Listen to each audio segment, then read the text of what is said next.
Hello. Hello, everyone. Welcome to a light night episode of The Gap. I am your host, Matt, aka Legion Rex. With me, I have my co-host, Shane, aka The Bearded One. How are you doing today, Shane? That's how Shane is doing. That's it. That's literally it. We have a stacked podcast today, folks. Today we have not just one, not just two. We have three guests on the podcast. With us first, we have our Etchy Lord himself, Josh. How you doing today, Josh? What's up? Also at Josh's place itself, we have Spencer. How you doing today, Spencer? What's up? And last but not least, we have the man, the myth, the legend himself, the sports guy, Adam. How you doing today, Adam? Play my music.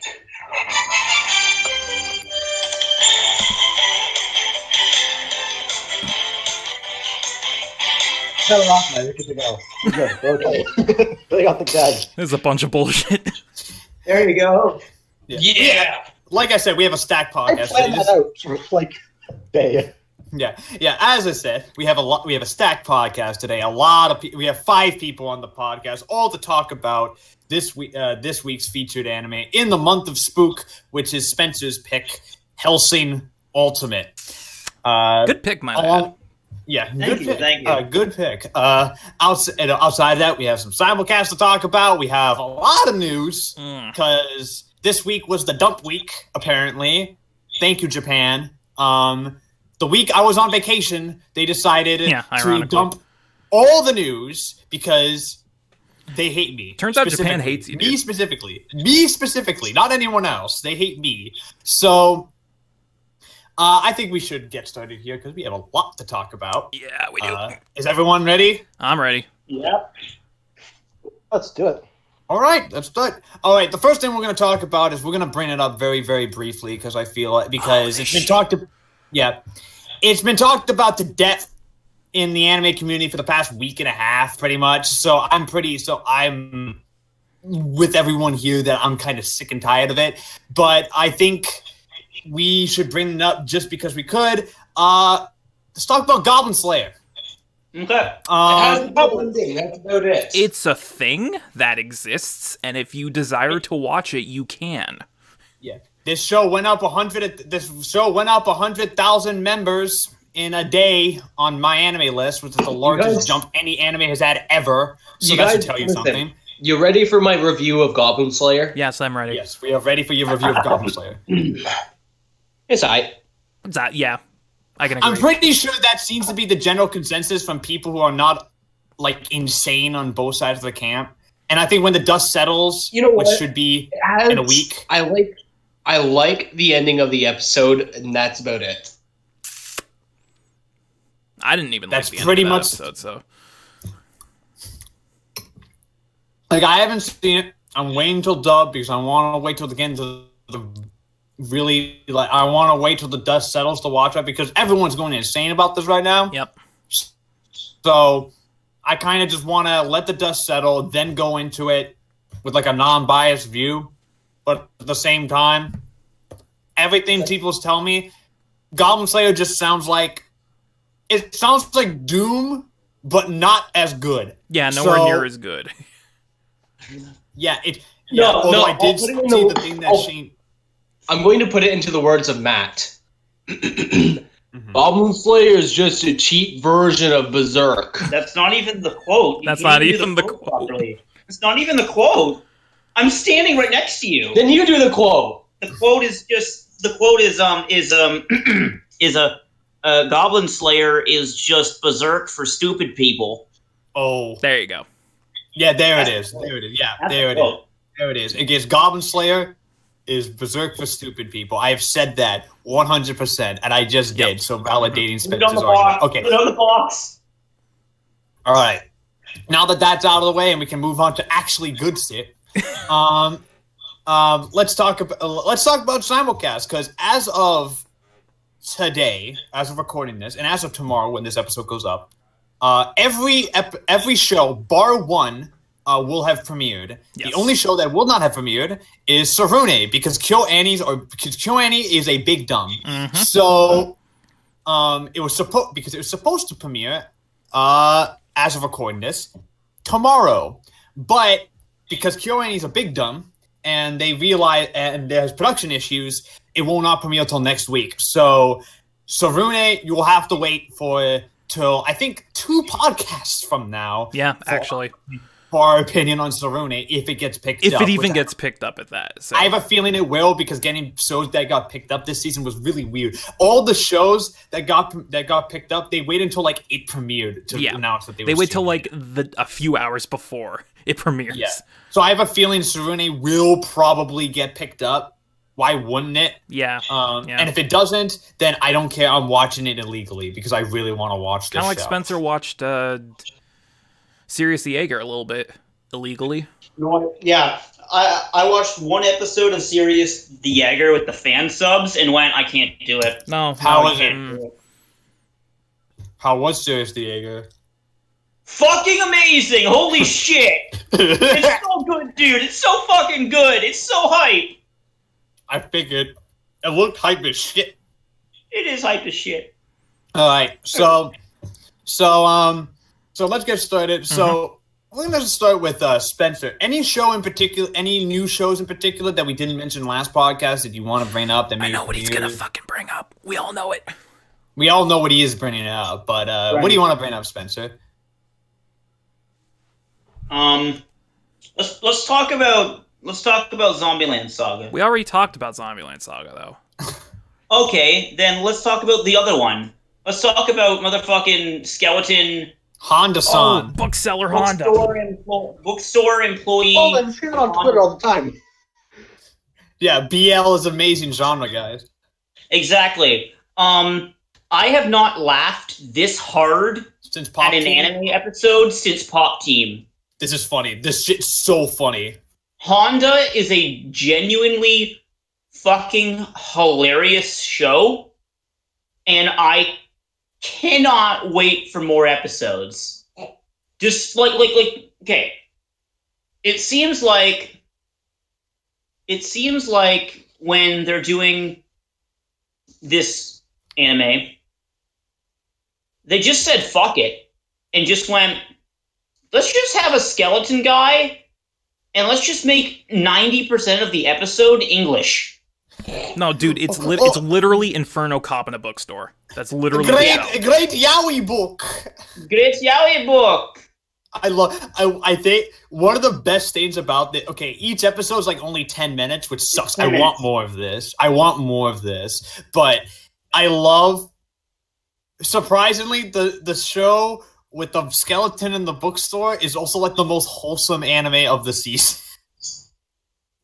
It's a guy who's like, hey, first off, this is a shoujo. I want to make that clear to people who don't know. The actual manga that it's based off of is a shoujo. Seriously? And but then again, Banana Fish is a shoujo, so who gives a fuck about demographics? Banana Fish is fucking gay as shit. True.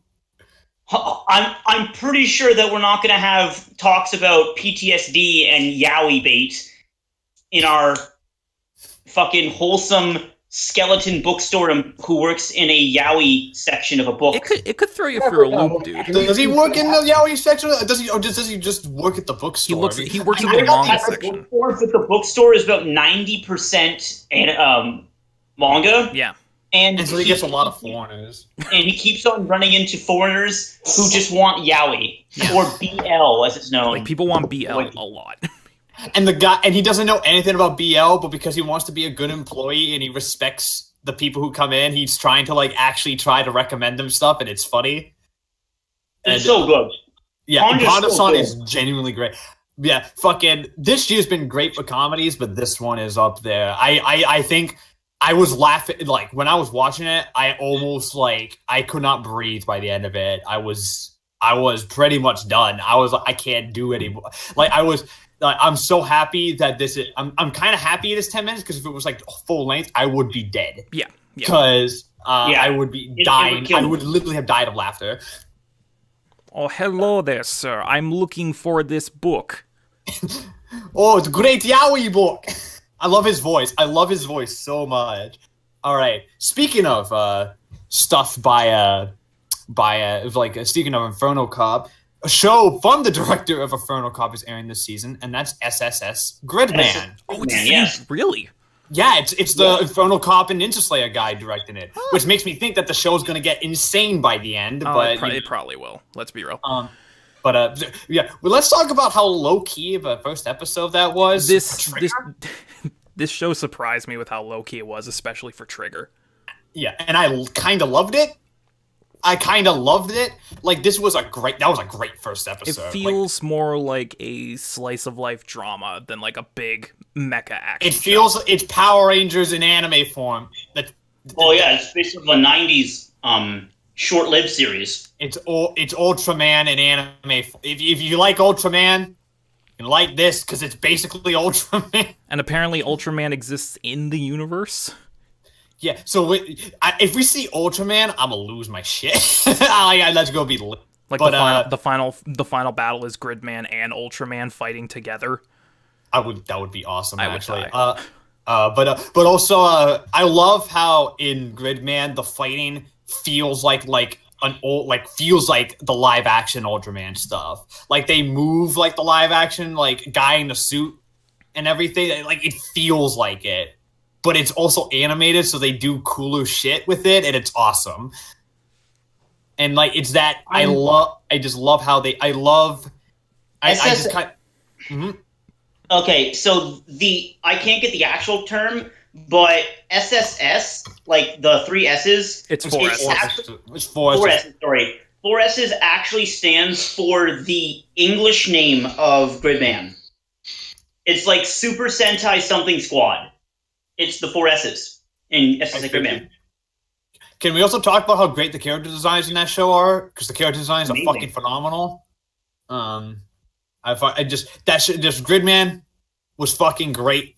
Josh, any show that you want to bring up from this from simulcast? Well, I haven't watched Fairy Tail or Phoenix Wright yet, so I really can't say much. Oh yeah, those dubs will start very soon. I'm pretty sure. So, however, Fairy Tail has an 8.39 right now, so obviously it's doing pretty good. Oh, it's the last section of the manga, so you know it's going to be good. So yeah.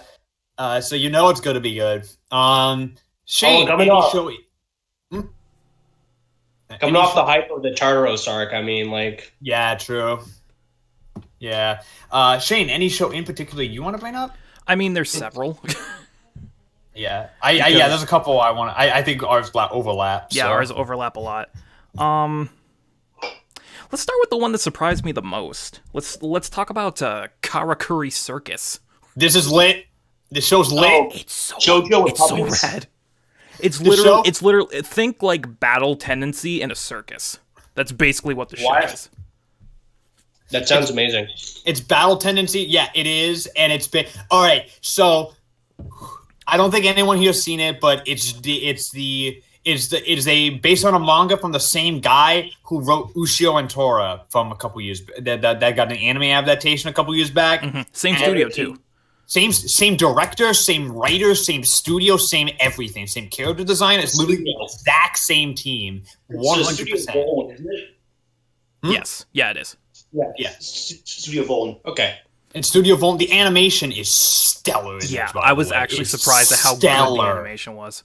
It's going to be 3 core too. Yeah, 36 episodes. Really?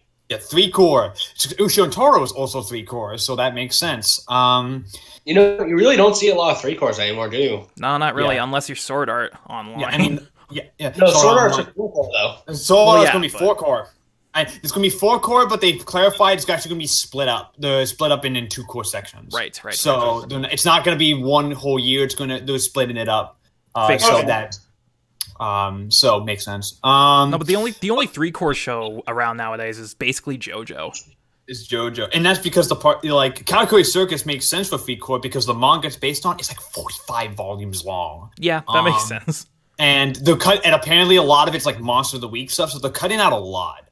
And They're gonna streamline everything and make it more like one continuous story, which I really love. That's what they did with Ushio and Tora, which I loved. Ushio and Tora is great. So this lived up to that hype like 100%. I really loved that first episode of Karakuri Circus. Yeah, especially Jirogane and that fucking puppet. And Arlequin. Arlequin, which beats the shit out of other puppets. Which looks like a goddamn dark magician. It looks like Dark Magician if Dark Magician was a stand. And it's great. Any other show you want to bring up? Because there's a couple. There's several. You know what? There's one thing I want to quickly talk about that's off topic, since you brought up Dark Magician. Mm-hmm. So, full gameplay of Yugi from Jump Force has been released. Hey. And it basically is he summons his cards to life. Yeah. And it looks fucking amazing. And Slifer is his, ultimate attack. Ultimate attack, yeah. Which looks awesome, because Slifer is badass. Slifer is badass. You know what? Right. Let's get the big one out of the way. Let's talk about JoJo. It's JoJo. That's pretty much what it is. JoJo Part 5 is gay as shit. It is so gay, dude. It's so gay. Let's talk about the OP, because the OP is fucking amazing. It's up there, dude, with some of the best JoJo OPs, not gonna lie. It's not my favorite JoJo OP. It's not. I like Bloody Stream more than this. It's done by the same guy, and yes, I like Bloody Stream more. I love the visuals of this more than Bloody Stream. Fighting Gold has really good visuals. Yeah. Oh, dude, gorgeous. But I think I want to talk about the ending theme more. Because it's funny. Can we talk about... Fine then, Matthew. For those of you at home who haven't watched it or are curious, the first two lyrics of the ending theme for JoJo Part 5 is, when I wake up in the morning, I open my eyes and feel so horny. Me in a nutshell. That is a mood. If that's not a 2018 mood, I don't know what is. That is a big mood. That is a big mood. But at the same time, yeah, when freaking you is the ending theme to your anime, I don't know what to say anymore. I think that it speaks for itself in that case. I was afraid. Okay, with Part 5 in particular, I was afraid that because of all the staff changes from Part 4, that there weren't going to be as many of the lavish color changing sequences, but like 5 minutes into episode 2, that fear was basically taken care of, because the fight between Giorno and Bruno is like, oh, it's so good. I prefer Part 4's direction a little bit more, but Part 5 is doing well though, dude. Yeah, like those Part first 2 5 episodes were really well. It's just following the manga a little too closely for my liking. Watch episode 2 and you'll see. Uh-huh. It really goes in some different directions. Good, but But JoJo, it's JoJo. Pretty much like if you know JoJo, you kind of know what you're getting. Yeah. And yeah, so level of quality you're getting, and that's pretty much what it is. Pretty much. There's a bunch of other shows actually. There's so many shows that we don't have time for. This is a really good season. This is a damn good season. There's Sumo, Hinamato Sumo, which is fucking really dope. Good, which is really good. Kanisaki, Best Boy. I'll need to wait a little bit. I need to wait a couple of episodes. He is a goddamn luchador, and I will not take any of your bullshit, man. Oh, you're talking about fucking, what's it called? The sumo one? Like we just said, Spencer? Yeah, we are. Yeah. There's Blue luchador. I got a very important question there. Yes. Yeah. It's the luchador wants to learn sumo because it will improve his wrestling skills. Yes. Because sumo, when you're sumo wrestling, all your strength is in your legs, because only your legs can touch the ground. Nothing else. If anything else touches the ground, you lose. So imagine being a wrestler that can't hit the ground. You would literally be unbeatable. You will be unbeatable. That's what he wants to learn. Assume this is all going from the perspective that wrestling is a real thing and not fake. It's MMA. He's more MMA than he is to be honest. Yeah, He was like a UFC luchador. he's more Yeah. of he's more of like a grappler than anything. Yeah, he's more of a grappler, and he's definitely more MMA. Like the way he was fighting, I'm like, that's not wrestling, that's MMA. Yeah. Because they even mention MMA, mixed martial. They even mixed martial mention arts. MMA.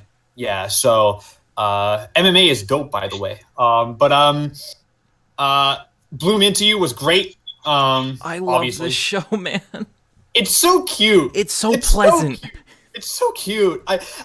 This is the Yuri I've wanted since like ever. Like this is And- this is the feel good show of the season. It just makes me feel all nice and warm inside. It really does. Uradoku makes me cry. It will definitely. I will not doubt that it will make It's me cry going by to the end make- of the season. Most gorgeous show of the season. Dude, it's so gorgeous. When they show, like, her perspective and everybody else's, and it's like... Mhm. Yeah, it's great. I fucking love... It's just so good. Yeah, I fucking love Uradoku. Also, I want to talk in terms of OPs. I just have one thing to mention. What's your outside of JoJo favorite OP of the season? Zombieland Saga. Zombieland. Zombieland. Yeah, this was a good season for OPs overall. I think though. So Yeah, no, well, every one that I've watched so far has had a really good OP, but Zombieland Saga has that Mappa aesthetic. It's got the really neon pop art style to it that really catches my eye. yeah, another couple ones I really like. Run with the Winds I really like. Yeah, I like the I ending for Run with the Wind more actually. I really like the ending of Run That with the Wind ending too. is I so will give good. it- That song I- fucking slaps. No, the Run with the Wind. OP and Edu are great. That time I was reincarnated as slime as a great OP.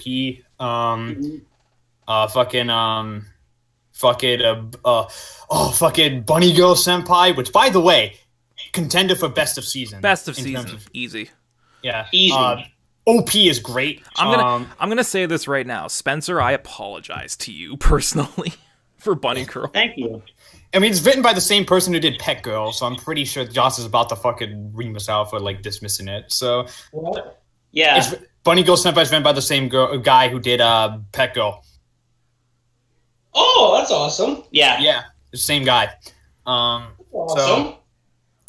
Same type of and if that show's right as anything like this, I'm gonna watch that show like immediately after the show's done. So, in term, I also like Sumo's opening a lot too. Yeah, I'm not yeah. gonna Sumo's lie. got a great That- opening. The ED I love too. That one, the ED I love as well.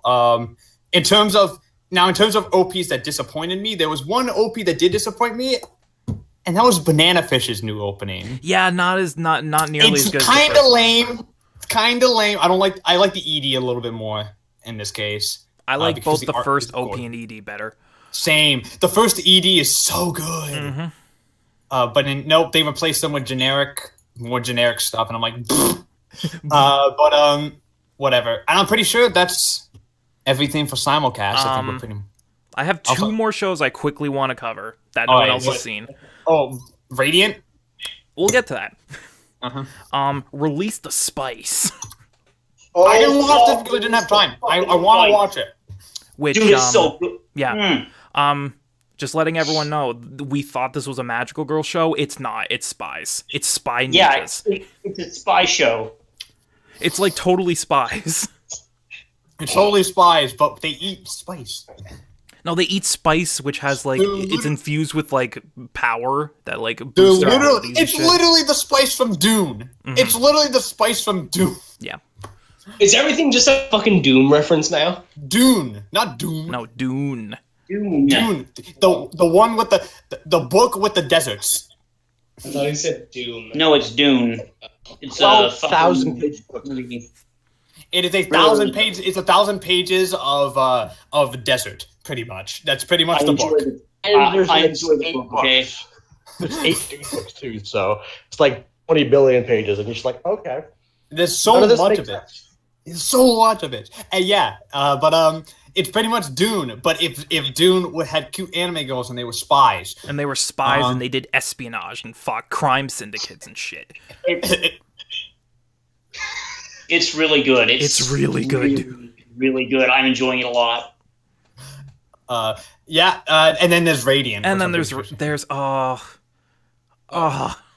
Generic shonen, but done right. it's done so well, dude. I love it.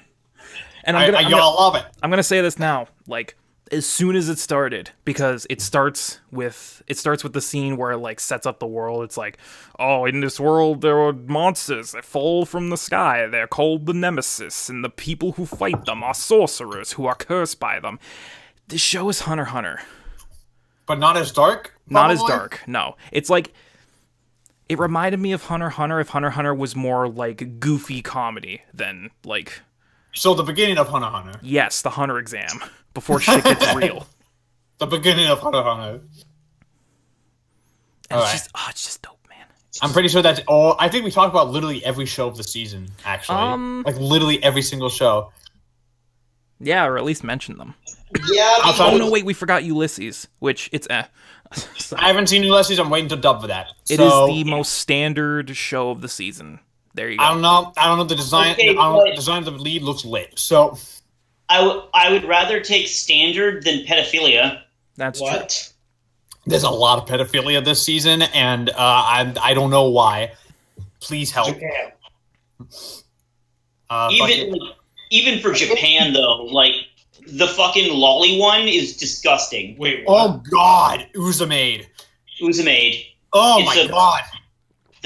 The man is a lolicon. The fact And that it's- has like almost an 8 on Mal is disgusting. So It's just- Anime fans. The anime is so. it's something. It's something. The manga's even worse, by the way. Do not look it up. I made the mistake of doing that. I've made the mistake of doing that. I actually had I wiped my browser for the first time ever after I looked that up. I am not joking about that. I'm not either. getting caught for this shit. I am not getting caught by the damn FBI for this damn thing. Like just the time where Japan just wilds out and goes nuts. Yeah, This is everything, all the weird shit. Yeah, this is pretty much the time when Japan said fuck it and then immediately lost everybody. So Nephew them. So someone can't be like, "What the fuck are you doing, nephew?" And then you get weird pedophile stuff. You get Goblin Slayer, and And then you go to jail. yeah, at least Goblin Slayer has like a cool guy killing goblins. Like at least that has that. You mean But, Jank like- 90 CG guy? Yeah. Yeah, Jank 90 CG guy who's pretty much Doom guy. New Berserk CG guy, basically. You know what, Adam? You joke, it- but yeah, it is that quality. I'd rather watch a CG Berserk because at least it's Berserk. But with that, Shitty I as think it may we're pretty be, but much it is done with- Berserk. Yeah. I'm pretty sure that we're pretty much done with the simulcast discussion. Yeah, that's pretty much it. Yep. All right. So we have a lot of news. So the first piece of news is about the most popular genre of anime, at least right now, and that's isekai. And that's isekai because there is because who knew that Japan would take a page from Marvel and try to have the isekai cinematic universe. Oh, this shit. Are Yeah. you serious? Yeah, Kadokawa opened a website on Sunday to reveal a new anime project titled Isekai Quartet. The anime will be broadcast, and I use that in air quotes because the thing has it in air quotes. In spring of 2019, it will be a crossover series featuring characters from Overlord, Konosuba, ReZero, and Saga of Tanya the Evil, and it will be Okay, I want to watch this. yeah, and it's all chibi. And in the anime story, a mysterious button suddenly appears one day, and characters who present are taken to a new world to gather. So it's isekai for Within isekai. Isekai. It's I isekai wanna- within isekai. I want to watch this. Yeah, this could be Alright, funny. well, This could be funny. Is this show literally Isekaiception? Pretty much, yes. I've seen 2 of those shows. I have never seen. I've seen almost all of I it. have not seen whatever the Tanya the Evil. Saga of Tiny And I have Evil, not- tiny evil Yeah, I girl have- in World War II killing And I people. don't think you've seen Overlord. And I've seen Overlord. I haven't Oh, so seen. V0 is the other one then. Yeah, Yeah, so- ReZero. Yeah, so I've it's seen You've seen all of them? apart from Overlord, yes, and I've seen a good amount. I've heard a lot of Overlord, so basically, like I have seen 0 of these. Yeah, from the promotional poster, we see characters. We see a bunch of characters from Overlord and Saga of Tanya the Evil. The only 2 characters of Konosuba right now that are confirmed to appear are Kazuma and Aqua. For V0, it's Amelia and Subaru. For Overlord, it's Skull Bone Guy and the Demon Lady, whatever her name is. You mean the one who's and then for always Saga horny? Tanya the Evil, it's Tanya, and I forget her in one of the army.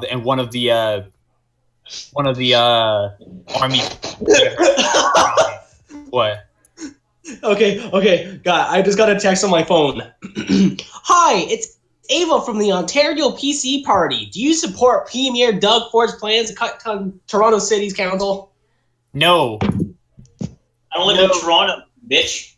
We don't live in Toronto. And even if we did, no. Didn't you hear anime is illegal in Toronto? Yeah. Anime has been... We're gonna get the weird, like, Ontario conservative weebs mad at us. Probably. Let's get off this topic. Yeah, let's get... Okay, so Isekai Quartet is coming spring 2019. And it's gonna... I don't think it's going... And I think it's an... I think it's a net animation. I don't think it's going to be a TV thing. So I think it's a net animation. Whatever the announcement for the work stated, all 4 franchises together have more than 16 million book copies in print. So pretty much they just took the most popular. These 4 series are the most popular isekai series in Japan right now. Yep. So they just took the 4 that are the most popular and just put them all in one giant blender and said, "Hey, watch this." Yeah, so that's happening. Speaking of anime announcements, we had two series had really big announcements this week in terms of new anime that are coming. First of all, first one is for Josh's old favorite anime of the year, and that's Eurocamp. Yes, it got a 2nd season in the standalone mini anime. Yeah.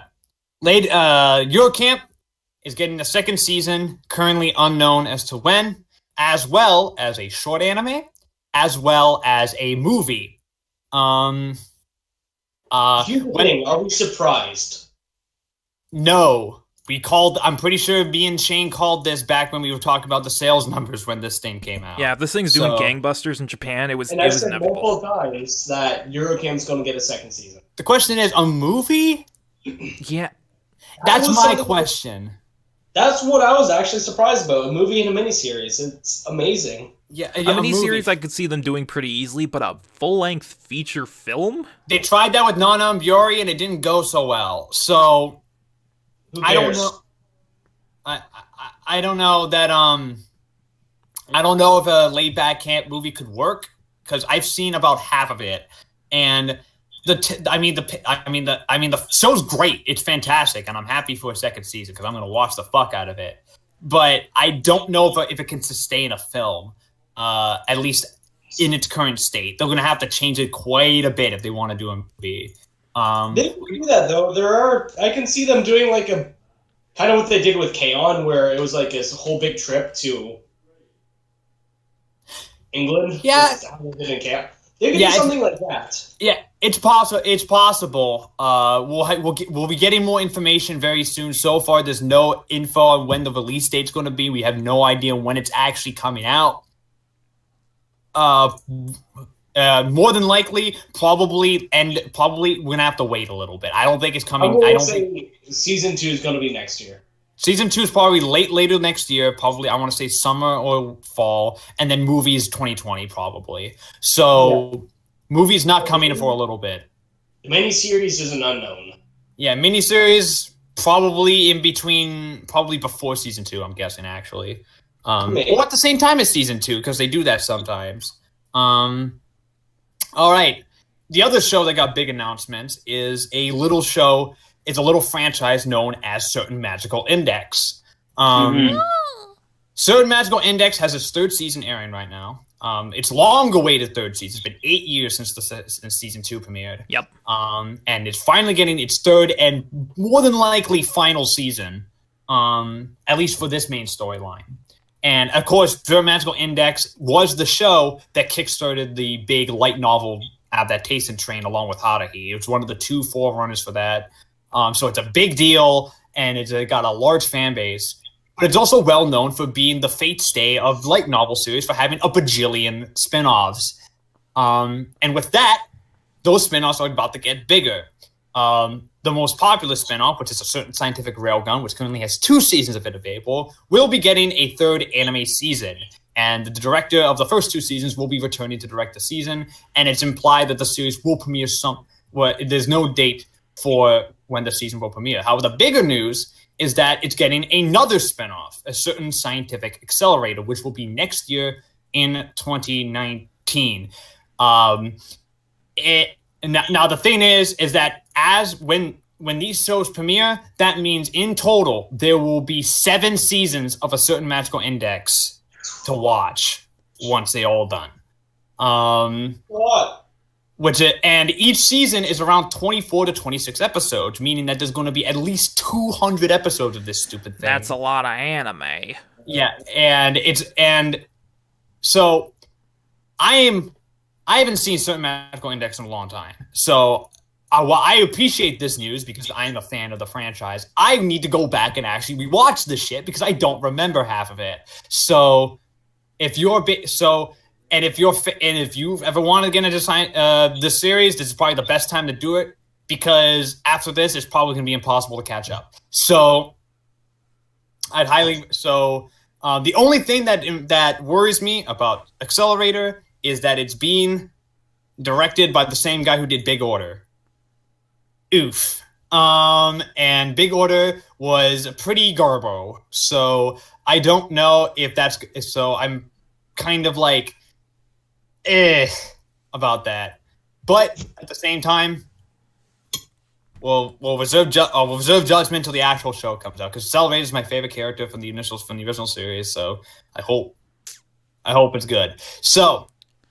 moving on to news that relates back to an anime that we covered right before the month of Spook, actually.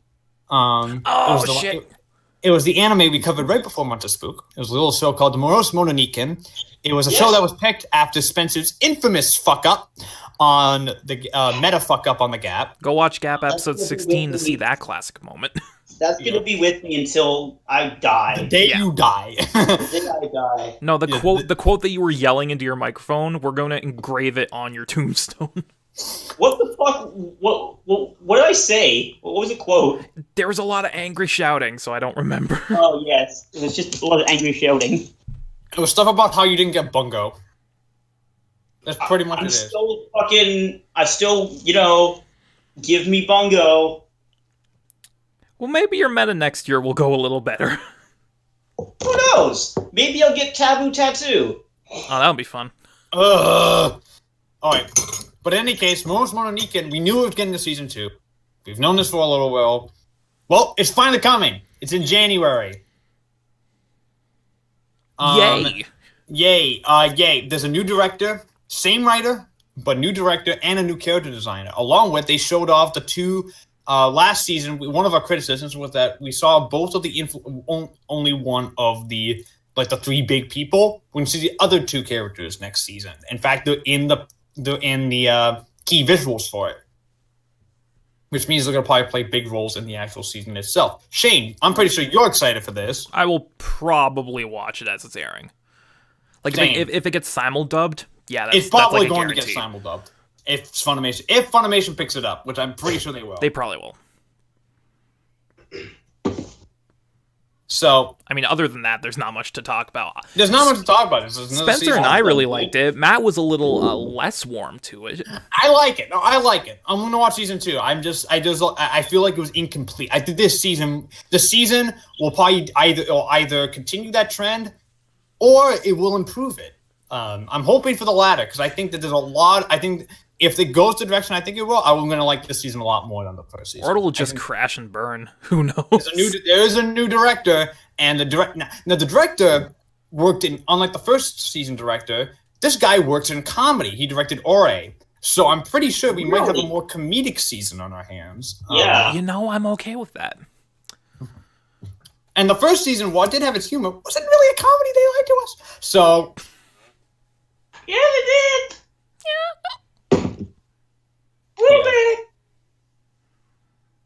Why'd y'all just ingest helium all of a sudden? What the hell's going on here? I always have a helium tank on standby, Adam. That's why. Me too. Listen. Shit.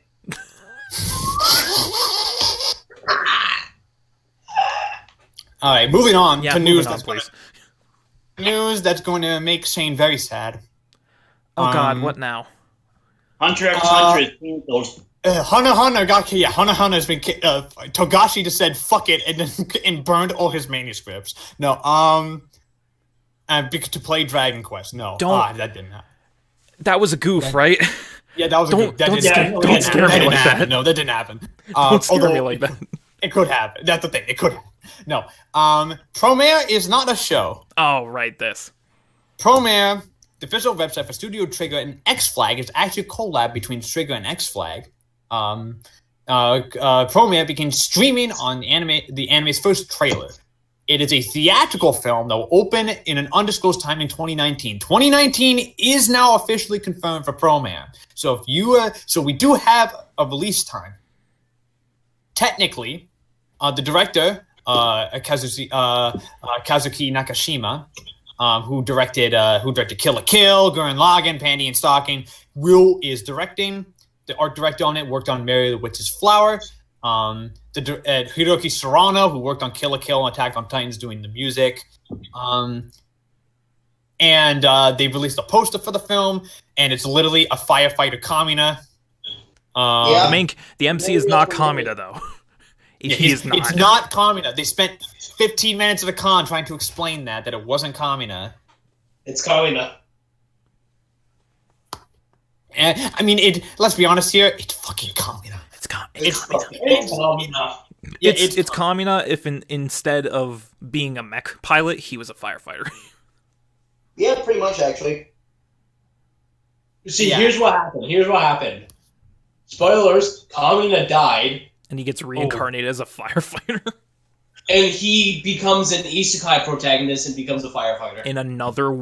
Shut up, Josh. If this is a Gurren Lagann isekai, I'm gonna kill myself because I'm gonna be like, why? It also really didn't help that when they were releasing it, they showed Kamina and then immediately showed the main character, and they look identical. Yeah, that is true. They look identical. No, guys, they're different. Sees Kamina, sees main character. Is he really though? Is he really? And the mechs are called Matoi Tech, which are named after the Matoi banners that the Edo period firefighting units use. So it's set in the Edo period, but not really. So basically, what the fuck is this? Basically, this is Kill la Kill with firefighters, is what you're saying. Yeah, pretty much. Yes. Trigger. You need to stop being so fucking. This one's interesting for a couple of reasons. One, that it's a movie and not a series, which everyone kind of expected it was going to be.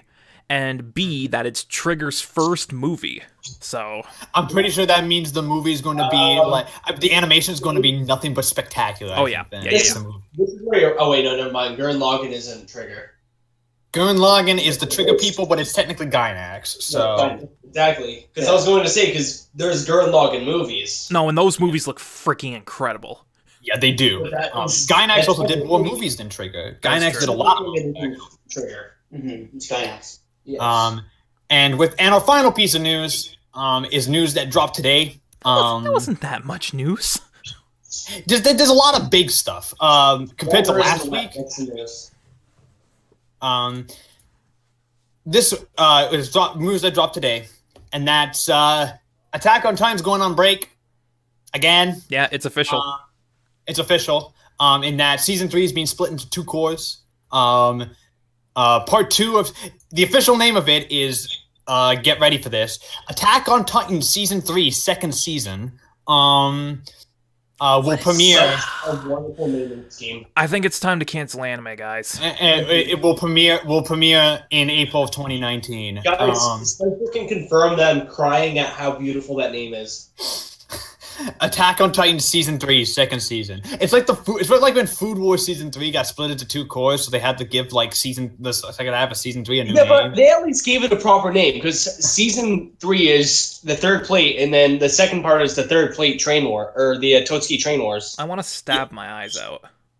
Yeah, but I like, think this is Attack on Titan, Season 3, Part 2, Episode 1, Section 3, Subsection A12. Call it like season 3.5, like Battlestar Galactica used to do. Or yeah, just do that. Like that. Yeah, just literally do that. But Stupid, but at least it made sense. Or you just could have made it season 4. The thing is, though, is that from what I understand, is from what I've heard from insiders and stuff, is that the show was going to be double core initially, but apparently the earthquake fucked them up. Yeah, the earthquake fucked everyone up. They lost a lot of their manpower, they apparently, like, they had episode 13. They were working on it, and they knew that they weren't going to be able to get ready for broadcast. Like, it was only like half done. So they're like, you know what? Fuck it. We'll move season 3. We'll move the second half to another date, and then we'll just do all of it like in the meantime, because it's a very action heavy. It's going to be very action heavy. It's basically going to be 12 episodes of nothing but action. Yeah. So that's the basement scene, right? Yeah. I mean, this season hasn't been, skipping on the action, so. But we're talking like, it's like nothing but action, where it's like for 12 episodes they're fighting. It's like Battle of Trost. Boring, which could get Trost was never boring though. That's why Trost was like, how long was 9 episodes? It was like 9. Just it was like 8 or 9 episodes. Yeah, and it was just like it just kept going, and you're just like. So Attack on Titan season 3 second season is gonna be 12 episodes of just the Battle of Trost level hype, basically. Yeah, it's gonna be the it's Battle of Shigasima, basically. That's what it is. Yeah. So it's gonna be lit. And we're gonna get all our answers. Yeah. Hopefully. You will. You'll get all the answers. I just have to wait 6 extra months for it. Yeah, you'll get all the answers. I mean, the first half already answered like a lot of questions. So to be fair to the first half, it did answer a bunch of questions. But it gives me more time to catch up because I've been wanting to watch the actual show for like a while now. I got like the first 7 episodes, and then I stopped just because I was like, okay, I watched 7 in a day. I should probably take a break. And then I just never got back to it because I had to do like other stuff. That's like the exact opposite of me, where I watched both seasons in like 3 days. It's so addicting. It's so addicting. 2 kind of personalities. It's 2 kind of. No, I was literally like, I was starting my rewatch for the podcast. I'm like, okay, I'm gonna watch like 3, maybe 4 episodes. 10 episodes later, it's like 2 a.m. I mean, I watched all of My Hero season 2 within like 24 hours. Like I watched sleep, and that was it. I watched all of season 1 and half of season 2 in like a day. Jesus. When I have the time to put in. Shane has an issue, and it's called the binge issue. When I have the time to put into it, I can never stop. Shane will just keep watching stuff. It's like Speed. If I'm not watching something for like more than 60 minutes, I will literally explode. Shane has issues. Yes. And I'm pretty sure that Shane knows that he has issues. Dude, I've known for years. Join a club. All right. And I think that's all we're done with news. We got through all the news, which means we're finally able to talk about our featured anime of the podcast, which is Spencer's pick for the month of Spook is the action military horror series Hellsing Ultimate, 3-way directed by Tomokazu Tokoro, Hiroyuki Tanaka, and Yasuhiro Matsumura, and written by both Hideaki Kurata and Yusuke Kuroda. This is actually the second show in a row that we've done Yusuke Kuroda on this show. He also wrote High School of the Dead. Oh, that's interesting. He also wrote My Hero. I'm sensing a pattern between the shows. He also wrote My Hero.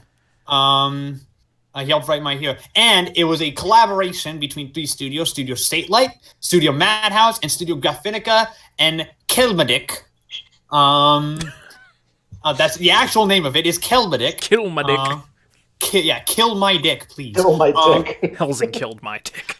Hellsing killed all of our dicks. It aired for 10. It was an OVA that lasted 10 episodes, released over the course of 10 episodes from February 10th, 2006 to December 26th, 2012. We'll get into the production hell that this series show's went production is interesting, to say the least. This, just like the manga it's based on, it's a hellstorm. And if you want to watch Hellsing Ultimate, you can find it in the link in the description below on Funimation now, in both sub and dub for your viewing pleasure. Crunchyroll also has the sub if you have access to that. Yeah. But let's be honest here, you're gonna watch Hellsing Ultimate dubbed. You're gonna watch it for Crispin Freeman. There you go. You're gonna watch it for Crispin Freeman, because of course you will. That's literally the only reason so many people watch Hellsing anyways, is for Crispin Freeman as Alucard. So might as well just watch the dub. But if you do want to watch in the sub, it is available on Funimation now and in Crunchyroll in the description below. If you want to watch it. All right, so Hellsing Ultimate. The show's production was a nightmare. Yep. The reason was because the manga it's based on also was a nightmare to make, because the author is a lazy bum and I respect that. Just never released chapters. But he missed deadlines. You want to know why? Not because it wasn't Togashi where he was playing Dragon Quest. It wasn't like Oda where he was doing research, or it wasn't like the guy who raised Berserk because he's losing his eyesight. No, he just didn't write them. He just didn't give a fuck. He just didn't care. That sounds like me. He was just like, why not? I'm just not gonna write it. I don't feel like it. So no one's reading this shit anyway. Yeah, pretty much. Greatness takes time to produce. So he ended up finishing it because of that. The initially Studio Satellite went to go do Hellsing Ultimate as like an OVA remake of the original Hellsing, and was like, we're gonna do this. We're gonna follow the manga. It's gonna be awesome. Got 3 episodes in. And then Studio Satellite went bankrupt briefly, so they lost the rights. So then Madhouse picked them up, and then they did a bunch. They did episodes 4 to 7. They did the biggest chunk of the show, the middle chunk, and they were like, you know what? They did that. They got another director, same writer though, same writer. They brought in Yusuke Kurata near the end to do it, and then they ran out of material, and then they lost the rights because the author took too long. So then the new studio came in with a new director to do the final 3 episodes, which took way too long to come out because, again, the author was being a lazy monk. So yeah, this show just took forever to finish. How long did the manga take to finish? The manga started in 1997 and then finished in 2008 and has only 10 volumes. This sounds familiar. Yeah, that's actually amazing. This guy also does Drifters, which, by the way, is another show that has the resort to OVAs to finish his story, because then he also is doing the same thing with Drifters. So basically, don't adapt this guy's work. But his guy's work is kind of dope, because let's be honest, because we're about to say definitively that Hellsing Ultimate whips fucking shit. As Adam would kindly put it. Again, you are stealing my language. Yeah. You're culturally appropriating me. I'm culturally appropriating Adam. But yeah, Adam, please explain to me how Hellsing Ultimate is. Seeing as how this was the first time you've actually seen it, not abridged. I saw the abridged. The abridged is great, but I saw you guys doing it, so I'm like, ooh, I want to find an excuse to watch this, because that's how I watch pretty much every other anime these days. I go through you guys. I'm like, oh, they're doing a podcast. Let's watch the anime. Mm-hmm. So the anime, me watching the anime is just an excuse to just do my bullshit on the internet. But yeah, this show is very extra. The same guy who directed it or did he write High School of the Dead? I never watched. He wrote High School of the Dead. Yes, he wrote High School of the Dead. Yeah, I never watched High School of the Dead because it makes me feel dirty. You're not wrong. You're not wrong. But we enjoyed High School of the Dead, so. This show is very extra. Like, there's a lot going on. Feels like it's trying to be deep sometimes, but it's obviously not, and it's obviously like, okay, why are we being deep? This is stupid. We have vampires fighting Nazis. Catholics are invading for some reason. So, fucking Catholics. And it's what they talk about in Mass all the time. It's like, they just The bloodlust for Protestants is unsustainable. I would know. I was raised a Catholic. Trust me. But yeah, this show operates on an 11 out of 10 on just let's fucking throw everything in scale. Like, yeah, let's throw a fucking and let's throw a werewolf in for no reason. Let's Alucard's Dracula, obviously, but let's have him have like a tsunami army of dead people. But let's make the priest who opposes him like an IRA guy. That's let's have the cute vampire chick get sexually harassed a couple episodes. All right, this is weird, but have Walter, the kick-ass old grandpa butler, turn into a 14-year-old for some reason. Operating on a 12 out of 10, I'm just yeah, we'll fucking do it. Fucking do it. That's what it is. Okay. And I appreciate shows like that. I appreciate shows like that who just say fuck it and just do whatever, pretty much. Because Hellsing doesn't make sense at all. But as soon as it hits episode 8, it somehow starts making less sense. yeah.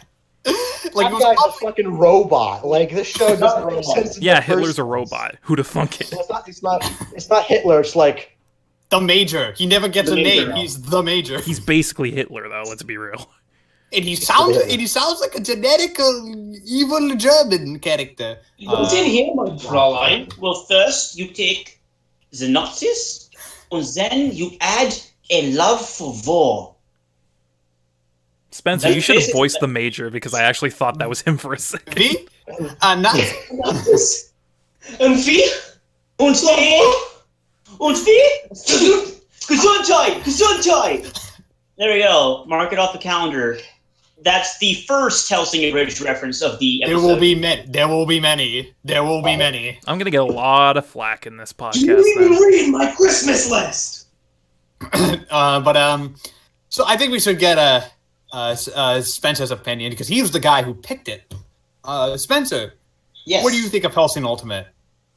So, Hellsing Ultimate was one of those shows where I watched the original Hellsing first. I watched the 2001. I did too. Yeah, I did too. Original. You mean the shitty one? Yeah. Yes. The original Hellsing is a perfect example of a mediocre 5 out of 5 anime. 5 out of 5 mediocre. 5 out of 5. Mediocre perfect anime. 5 out of 10. Mediocre perfect anime. 5 out of 10. 5 out of 10. Yeah. Sorry, 5 out of 10. Well, I see one man. Well, you see one man. We're not getting to that yet. Shut up. Anyways. But no, then I watched Ultimate, and I had already seen the first episode of the Abridged. And then I watched 10 episodes in 2 days. Makes sense.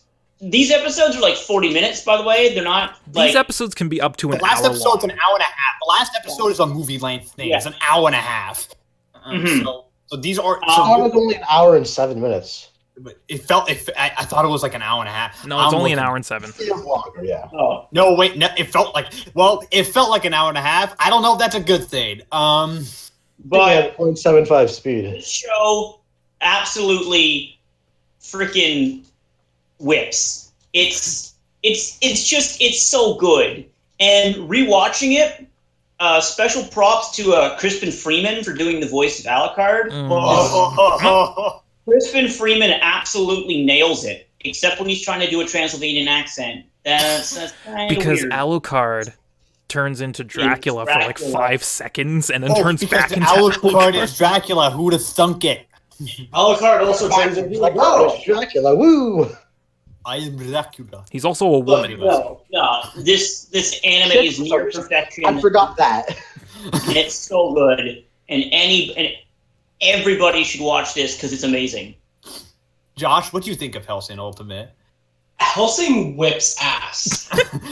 Helsing is fucking amazing. I think Adam's offended that everyone's stealing his lingo. No, I'm honored.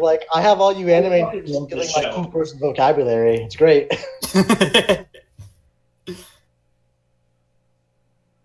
Josh, continue. Go, This John. was just a never-ending joyride of violence, and more violence. There's so much violence. Madhouse, the Mad Lads Madhouse just nailed it with animation. Well, for 3 episodes. One third of the animation. Yeah, well, still, all of them did a great job animating. You know what, Josh? Ironically, Madhouse had the best episodes in the show. So Yeah, they did. Yeah. So Satellite was probably did the first 3 episodes, and you can tell that going from Helsing 3 to Helsing 4, the change between Satellite and Madhouse. yeah, Satellite did a great job. They They did did. fantastic. But Yeah. Madhouse is just Madhouse, so can't beat them. hmm Shane, what do you think of Hellsing Ultimate? I'm just gonna play this, and this basically explains exactly how I feel I know. inside. I know. That's my soul when I'm watching Helsing. Just internal monologue is just like that theme. Yes. just that You know, theme. if we're making JoJo references, when I'm watching Helsing, it's yes, yes, yes, yes, yes, Yeah. Yes. Yes.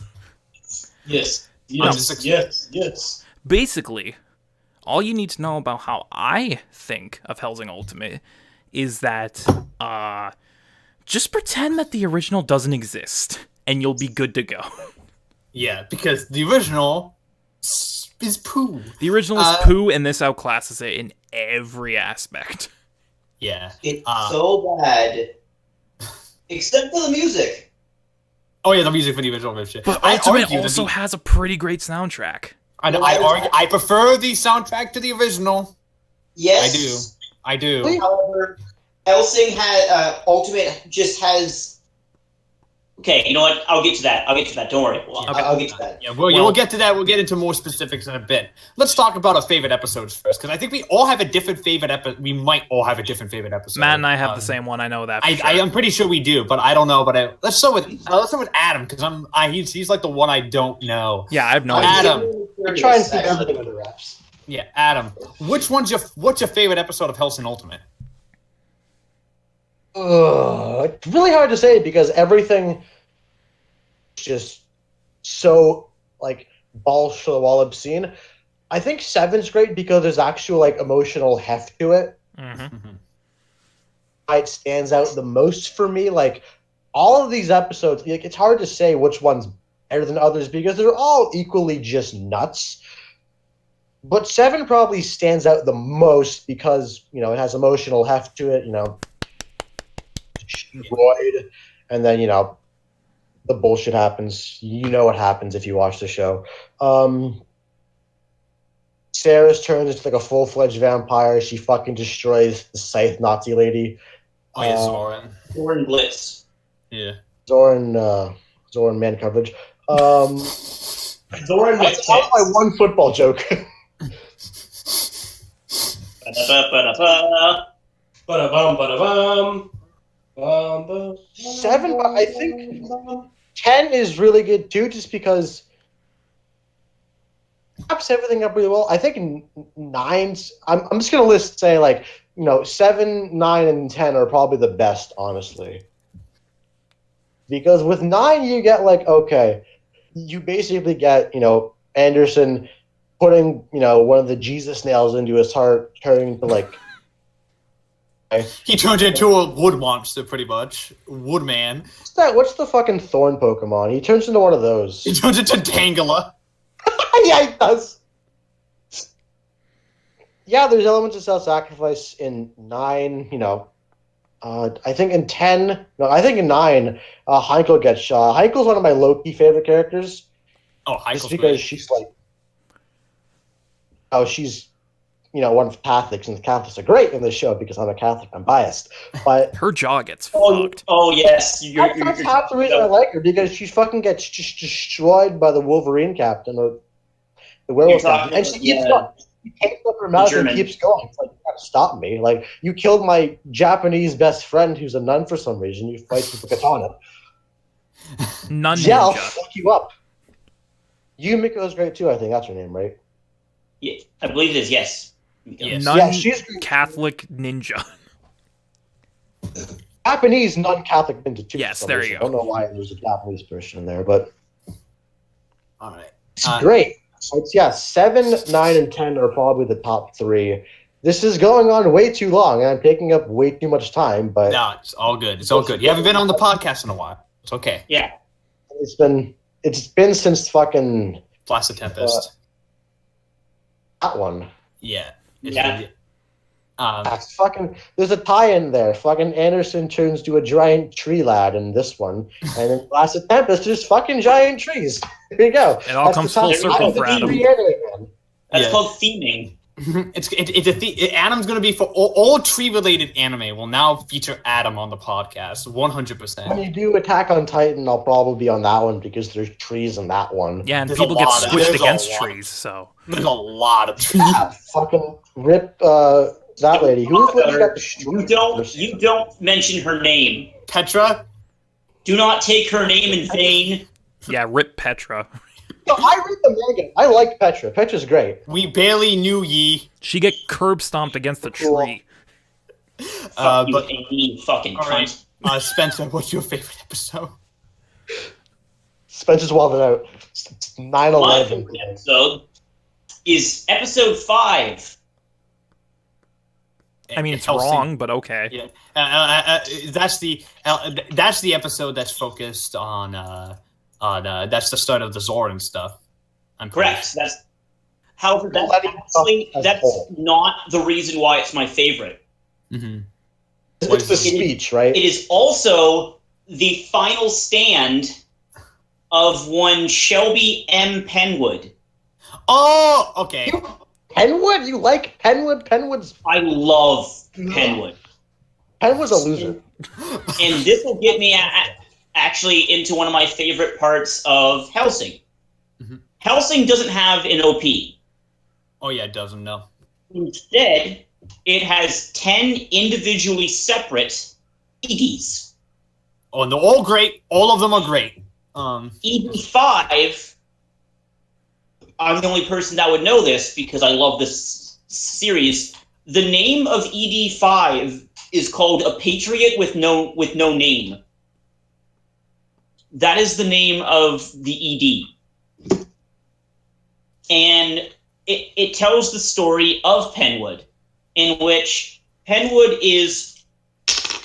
You first see him in episode 2, and Adam's completely correct. He's a ween.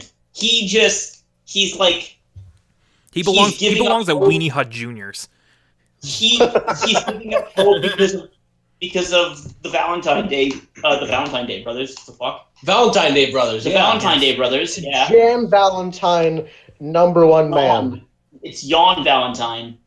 Is it Jan? I'm calling him Jan Valentine. I don't give a shit. Japanese is weird, dude. It is. But 5 has my favorite because of that scene. And I'm going to quote a bridge here because Shelby made it an amazing speech, okay? Like, the actual speech he makes to the people of London when he's trapped, when he's barricaded himself before the vampires come in. But in Helsing, he says, while you might see one man, I see 4. And then blows up. But he does this in order to save Integra, because Penwood was a very close friend of Arthur Helsing, who was her father. And that, coupled with the beginning of the Zoran stuff, where all of her troops are just getting destroyed by Bernadotte and Seras, it's just, that episode is a really good kind of breather episode from the Rip Van Winkle of episode 4 to episode 6, which is the beginning of the end of Pip. And 5, may he rest in peace. And Rest in He's 5 alive is in our hearts. And also And within oh, Seras, but you know, whatever. yeah, but Double entendre. side note, completely non sequitur here, but Seras is hot. Okay, Yeah. Wow. Yeah. really fucking hot. Never would have thought. Taking boundaries here. The fan service girl's hot. She's not supposed to be. Revolutionary opinion here. He's the Vladimir Lenin of anime waifus. Saying, No. A fucking hot take is No, a hot take, and we're going to get to this later, is not only did I enjoy the ending, but I understood it. The ending of the actual series? Yeah. Oh, yeah. 5 is amazing. Anything about this show, so you got more than me there. So, there you go. Episode 5. That only took 5 years, but that's fine. I didn't have to do that thing where I checked to look up the episode name because there's no names. It's just There's no Helsing name, 1. Spencer. It's just Helsing V. Helsing VI. No, all right. This is my anime. I'm allowed to talk about it. Okay, fair enough. Josh, what's your favorite episode? My favorite episode is episode 2. That's a good one. That's The a good Valentine one. Brothers. Yeah. I loved the Valentine Brothers because they got destroyed in the most coolest ways ever. We got introduced to our wonderful, wonderful butler, Walter. Walter, C. Dornays, yes. Traitor. who turns out to be Van Helsing, the original Van Helsing's aide, and was an old school vampire hunter. Yes. And wouldn't you believe it, he's good at his job. And he's a traitor.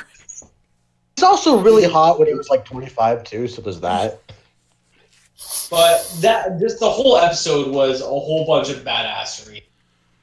And I loved it. Dude, I love the scene in particular. I love is when Jan is in shooting up the Helsing soldiers in the hallway, and he yells out the Konami code. Yep.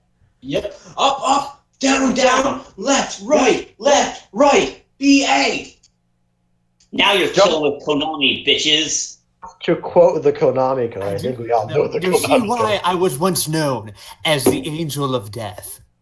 And just starts ripping apart everyone, and it's great. Piano wire skills, yeah. Literally, Walter has one of the coolest abilities, like coolest weapons in the entire, like bar none. Also, Walter has like the best voice next to Alucard. Yeah. Oh, fun fact about the dub here: half the cast is actually British. The voice of Integra is actually British. The voice of Walter is actually British. The voice of Anderson is actually Scottish. Mm-hmm. Which is why you can't understand him half I mean, the his time. accent is so damn thick. Yeah, do you mean Irish, Matt? Irish, whatever, same thing. I'm Scottish. I can say that. The only ones who are not who are American are Crispin Freeman as Alucard because he's not even trying to do an accent. Nope. And Seras. And you can tell it's accent. Seras. No, but you know what's funny about that? Her accent was convincing enough to the actual British woman there. She thought that Seras' voice actress was actually British. That's kind of sad. Not gonna lie. Because it's really easy to do a Cockney accent. You're bloody right, mate. You just gotta over-enunciate everything. You pillock. You're pillock. Is that All right. Let's talk about the actual best. Yeah, let's talk about the episode of actual series. best episode. It's episode And that's 7. episode 7. Like there is no contest. No here. contest. None. Episode 7 is the best episode. The rest of Not- you are cowards. I said episode 7, right? Well, you also said like 2 other Yeah, episodes. you did. Yeah, Adam. Yeah, Is well, I'm correct. indecisive. Episode 7 is the best episode because one, Seras finally gets the development that she so desperately needs. Like a she gets lot of development. She gets a lot of stuff. All of her stuff with Pip is great. She murders Zoran like Zoran, like straight up. Zoran gets murked. Oh yeah. Zoran's hard. gone. Zoran is gone. Half of her I'm pretty face sure is gone. He's able to Yeah, get but- turned into like pudding, basically. It's Pretty kind of much. awesome. Meat grinder it's got- supreme. I honestly think it's got the best animation of the entire Yes, show. I agree. Because because I will mention it later on, but I think that the show kind of takes a downturn in terms of animation, but I'll get into that. The music in this episode is probably the best in the entire show as well. Like this is just the best episode of Hellsing Ultimate. Yes.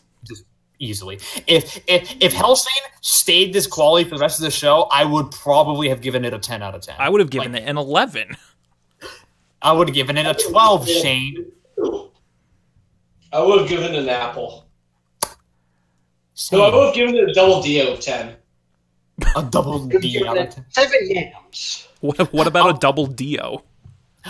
Ooh, double D. 2 Dios for the price of the game again. Do you think Dio would fuck himself? Dio Yeah. is the type of guy Undisputedly. he totally would fuck himself. I'm pretty sure he Dio- masturbates to himself. Dio I'm pretty sure. is like the man who fucking smells his own farts. Like, And says they smell good. That is Dio. That is straight up Dio. I'm pretty sure 100%. he looks himself in the mirror and be like, "Oh, I could fuck him so hard right now." It's like, would you fuck me? All right. Fuck me. We're moving on. We're losing track. Okay. No, episode 8 is incredible. That's it. Episode 8, Shane. I mean 7. Sorry, this whole Shane's thing is afraid messed his with my favorite head. episode is actually episode 8. Episode 8 is my new favorite. Fuck it. So it's episode 12. Episode 12. Hellsing Ultimate just has an 11th episode just come out of nowhere for Shane specifically. Well, I mean, His favorite Well, episode. you know that's ironic because the OVAs got OVAs. The OVA's got OVA. Mm-hmm. Which aren't they're all right. They're not dubbed, so there's that. But no, episode 7 is incredible, and there's no contest. There you go. Yeah, there we go. All right, let's talk about characters. Okay, so whose favorite isn't Seras?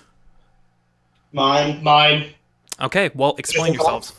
You're wrong, but So pretty much, I'll go first. Pip. Captain Bernadotte. Pip Bernadotte. So is Pip a Bernadotte major- is your favorite character, Josh. I love Pip. He's a great character. He was funny. He was charming. He was everything. He could do some things with his tongue? mm-hmm. I mean, not as good as Cat Killing, but, you know, no one is. Hey, can we get a F in chat for Cat Killing? Hold on. There you go. I win. Yep, we have some chat. Thanks, Shane. F. I But, play but into the joke. But yeah, Pip's great. I will say that Pip is in my favorites list. I love Pip. Yeah, he rested. My favorite character Okay, Spencer, tell us. is I can't hit the. Anderson. Oh, yes. Anderson. Father Alexander Anderson Father Anderson. Alexander Anderson of with the Iscariot.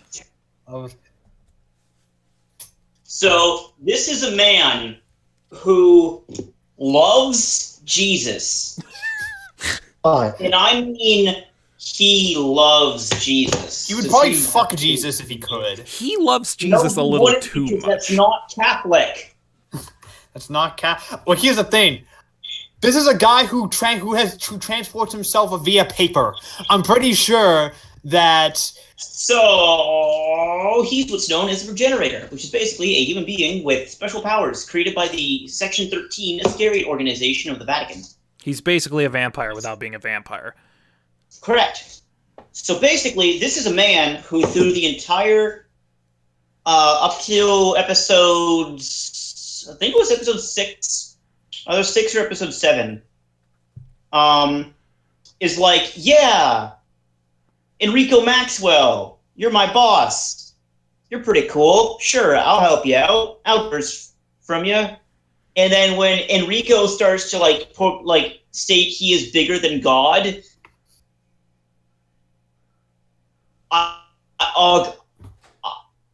I'm just imagining that scene again where Enrico is like stupid bullshit, and then like the sword comes through the glass, and then he gets devoured by the. Just he turns on his boss. He's not loyal to him. He's loyal to the Lord. He is. And blessed blades are dope. He showed episode 1, Yes. and it's like, hey, by the way, I already killed the head vampire, but now I'm going to kill you, and then almost murders multiple people, including and Integra. Yes, characters have big tits. He's such a good character, and everything that up until the end is like this emotionally driven like story of a man who has like a crisis of conscience but chooses to follow his faith, and it's dope.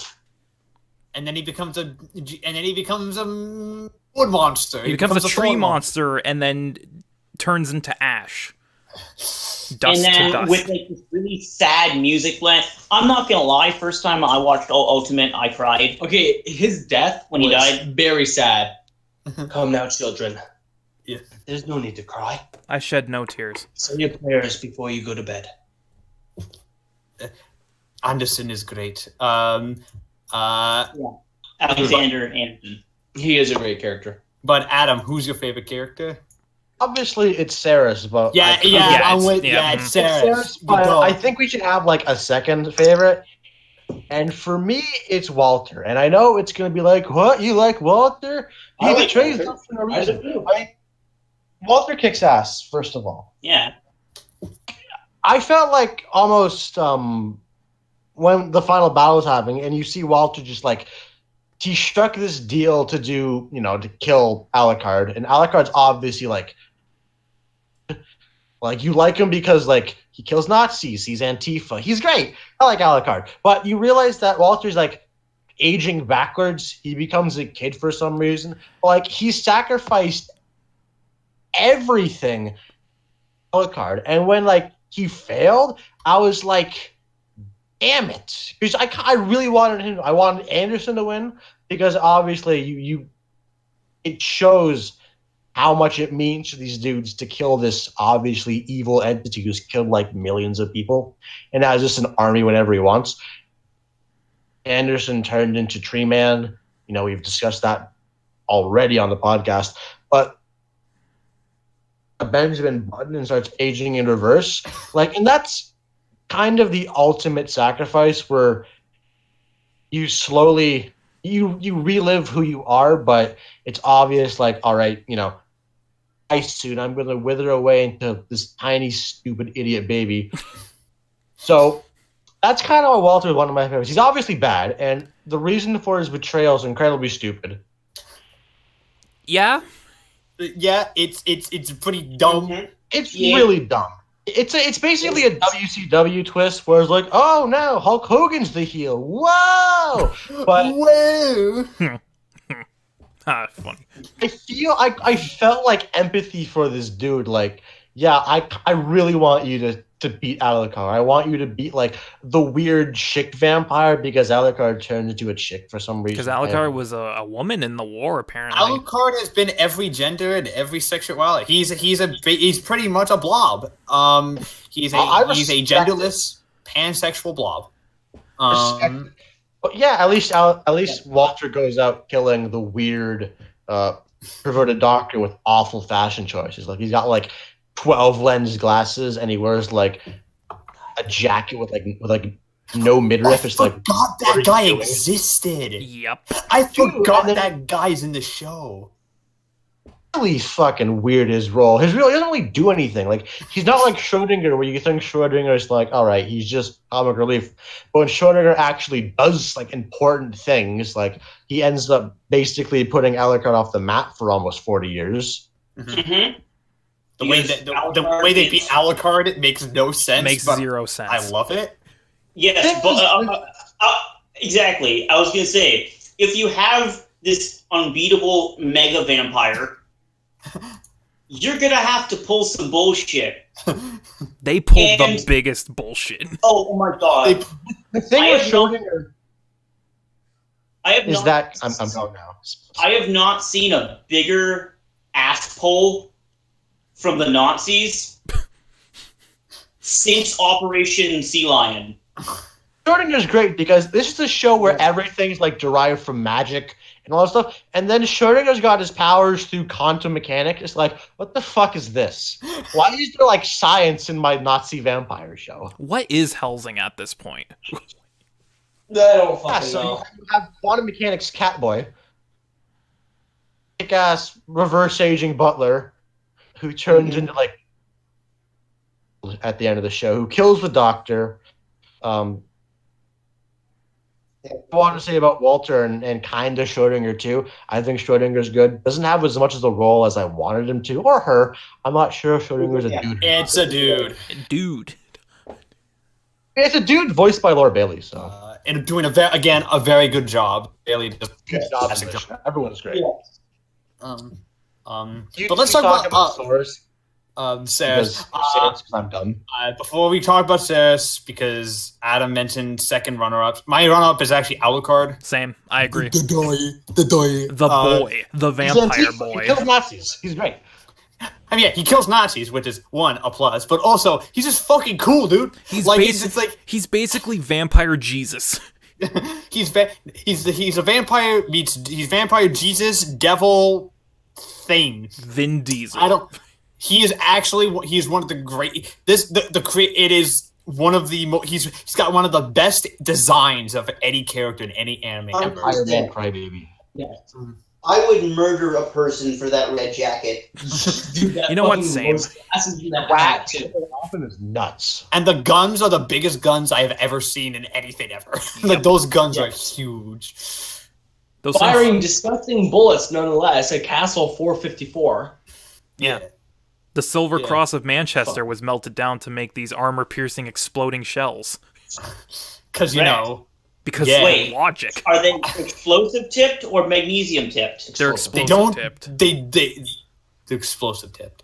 But let's talk about Seras. She's the best character. Best, easy. Yep. She's arguably the main character of the show because Alucard's missing for like a third of it. Because the thing, He's on a boat. The viewpoint, basically. He's on a boat. the thing with Alucard With is the Lonely Island and T-Pain, he's on a boat. He's partying. no. The thing with Alucard is when the plot needs him to, he just kind of fucks off. Because they need he kind of you know what I don't get about you know what I don't get about Alucard fucking off on a boat is the fact that couldn't he just fucking fly off that boat and He go could to London just turn whenever into he bats fucking and want? fly. He could. But then he wouldn't be able to watch Adventure Time on a 70-inch plasma screen TV. With Netflix. With Netflix. You wouldn't be able to have Andrew WK on nonstop. Yeah, like I don't get whatever the Hellsing logic. Okay, so but Seras has the most development in the entire show. She does. She's arguably the main character of the show, at least in terms of she's the viewpoint character. She's the character we meet at the very start. She's the character, and then she's also the character who's focused on at the very end.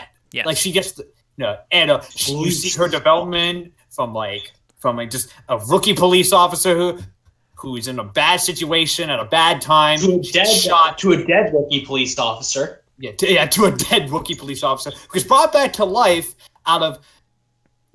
I don't want to say pity. Just cause I feel like Alucard did it out of pity. Oh, 100%. Alucard's like, ooh, I might have messed up a bit there. Sorry, Alucard felt bad for her. Like I felt like that he did it mainly because he's like, you know what, saved one life today. Because that's like the one thing about Helsing I've never understood. Like, why does he save Seras? I just don't get it. Just for fun, he doesn't I have guess. Integra give him shit for it. Yeah, pretty much. Oh, Integra would have 100% yelled at him. Oh, And yeah, he doesn't yeah. want to be yelled at. Yeah. He just wants to go on a walk. Yeah, and like so he saves Seras becomes a vampire. She's struggling with her vampiric tendencies and trying to balance her humanity and her vampirism. But then after what happens with Zoran and happens with Pip, she embraces the side of a vampire while at the same time keeping a little bit of her humanity. Unlike Alucard, I feel like Seras is meant to show, like, you have the three main characters. You have Integra and you have Alucard. Integra's like 100% human. Alucard's like 100% vampire.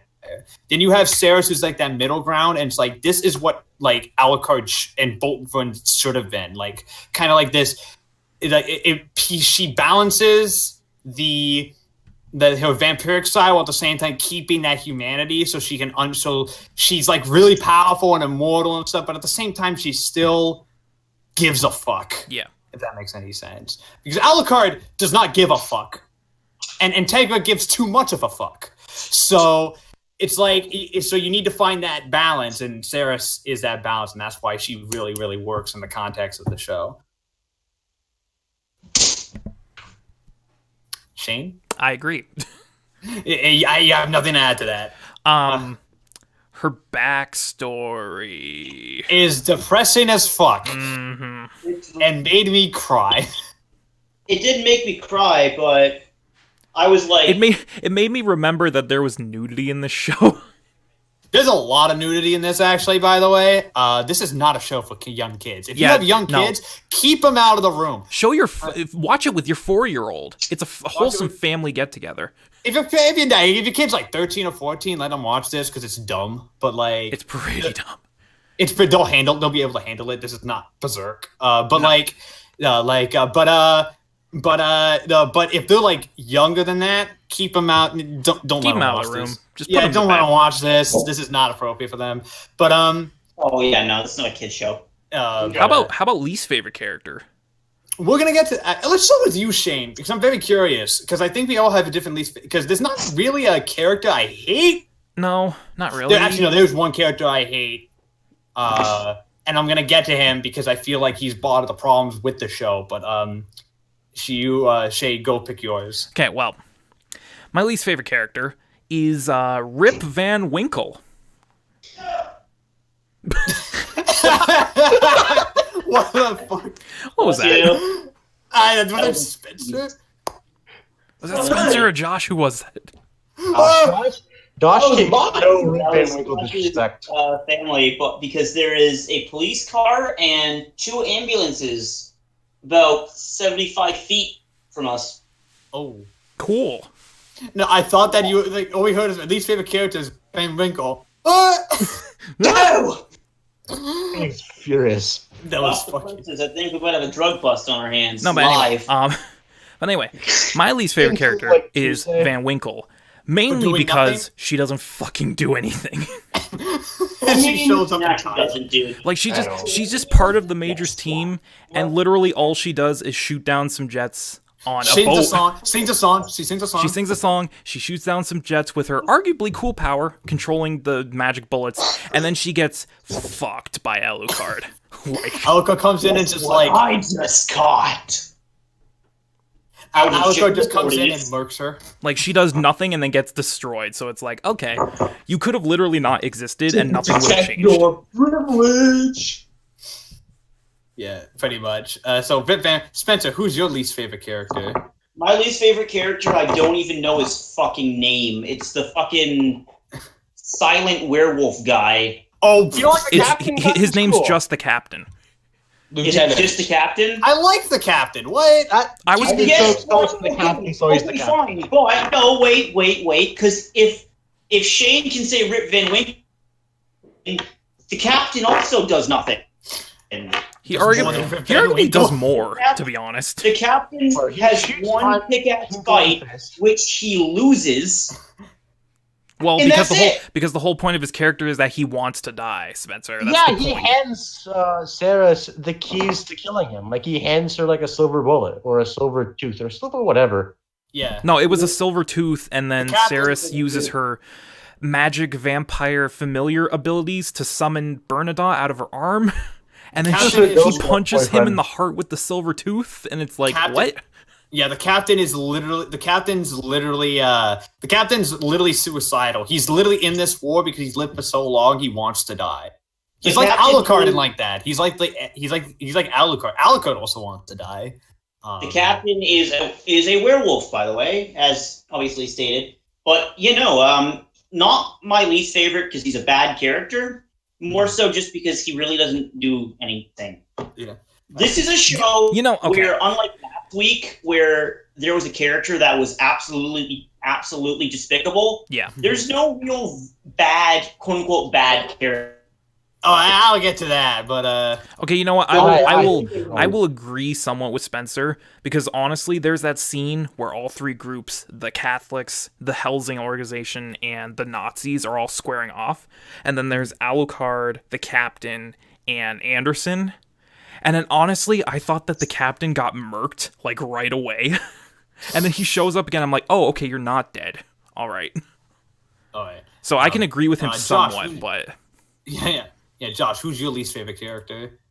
I forget his name. He's the one that leads the crusade. Enrico Maxwell. Yeah. Oh, Maxwell. douchey McDouchebag. Maxwell's just a prick. In In the great words of Father Anderson, don't listen to Alito when he's acting like a daft cunt. Irish accent ever. That is garbaggio. Get an IRA bomb up your tailpipe. But Enrico Maxwell's a dick, and he was a contender for my worst. But Adam, He's a who's your dick. least favorite character? Yeah, Favorite- I'd say the Doctor, but he doesn't do anything. So the character I viscerally disliked the most was the Major, just because I didn't understand what the fuck he was talking about. Like, he just makes All right. ridiculous fucking all right. long-winded speeches that I don't understand because I'm kind of dumb. But at the same time, it's like, you're just stringing together nonsense, dude. Like, just tell us why you want to kill Alucard. And it turns out, like, he wants to kill Alucard not because, like, his parents were killed by vampires or something that could have, like, humanized him, even though he's like Even though he's a awful Nazi. cyborg. Even though he's a Nazi. Him at least a reason. He's a robot who wants to kill Alucard because Alucard is alive but dead, and killing him would make him feel alive. It doesn't make sense. And even then, like, even when they reveal he's a cyborg, they fuck it up because we know how he has a bad shot, how he's a bad aim. I was thinking about Asimov's laws of robotics. I'm like, oh, maybe he has a bad aim because, like, you know, he can't harm anyone because he's a robot. And then he shoots Integra in the face. And it's like, all right, he wasted an opportunity there. Like, he's doing all this because he can't commit violence himself, but he can he can get other people to do violence, and that's how he gets his rocks off. But no, he's just a bad character. No, I would argue the whole thing with the Major, okay, is very in the end of the second episode, in which he, in order to feel alive, he has to create war. Mm-hmm. Uh-huh. War is Okay. the useless of feel alive. Uh-huh. I also think If you battle with mortality in the essence of a Nazi, then you will battle with the idea that a vampire is an affront to the idea of mortality. Because if you can kill the undead, then all war will be worth it. Strictly because you will lose lives that nobody can save them. so. I was going to add on. I also like the Major. Is he serves as an excellent counterpart to Alucard, because they're both monsters technically, but I would argue that Major's not a monster. well, still he's not human. They're both not human. Yes. However, he still views himself as a human because he holds his morals, and he believes that his soul is still human. You mean he keeps his ideals? He keeps his ideals. While Alucard has abandoned his humanity and refuses to grasp onto it. But what if Alucard everywhere but nowhere? What if Alucard was All Might? All right. Oh. All right. I don't like the Major because he doesn't shut the fuck up. Yeah. Um, I was gonna say I'm really interested to see why Matt hates this guy, but he just doesn't like his monologuing. No, I know. It's just she doesn't shut up. And he's a lot of the problems I have with like the section of this show, because the last section of this show could be wrapped up in like 25 minutes if the major didn't talk for like 30 of them. It's like, have you met a Nazi before? No, and I don't want to. Like, why would I want to meet a Nazi? Shut the fuck up. Like, no, Yes. okay. All right. So the major here, he doesn't shut the fuck up, and because and the fact of the matter is that if you have a villain that just doesn't shut the hell up, just shoot them. Like I was just yelling at Integra for like the entirety of the final episode to just fucking shoot him. Like you just shoot him. He's right there. Like, he's just there monologuing at you. Just shoot him. No one's gonna miss the fact that this guy's dead. So why the hell are you just letting him ramble on about how I left war, I'm a Nazi? Like, no one gives a flying fuck. It's almost like Helsing is mostly frivolous bullshit. It is. Matt, are you triggered? I am very triggered right now. Thank you very much. I don't like the major. I really don't. I don't think he's that great of a villain. I think that all his henchmen are far, far better villains than the major is. And I'm they were going to tell building you up. one thing, though. Yeah. If you can look me dead in the eyes and say that the major plus his henchman is a better villain than fucking Incognito, No, Incognito sucks dick. Trust me. Incognito sucks. just make atheists.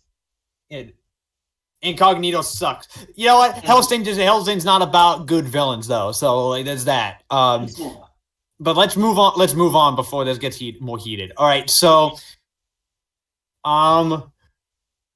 anything else anyone wants to admit? Anything else about the show that's like anything positive before we get into like what we didn't like about the show? I'd like to mention that What would you like to the animation in this show is surprisingly both spectacular and awful at the same time. 2D stuff's really good. The 3D stuff, not so much. 3D Like, stuff is kind of garbage. Like, it somehow looks incredible, but then once it switches studios, there's that stylish whiplash where it's like, this doesn't add up. The last, I'm gonna say it for the podcast right now. I think the last 3 episodes are kind of bad.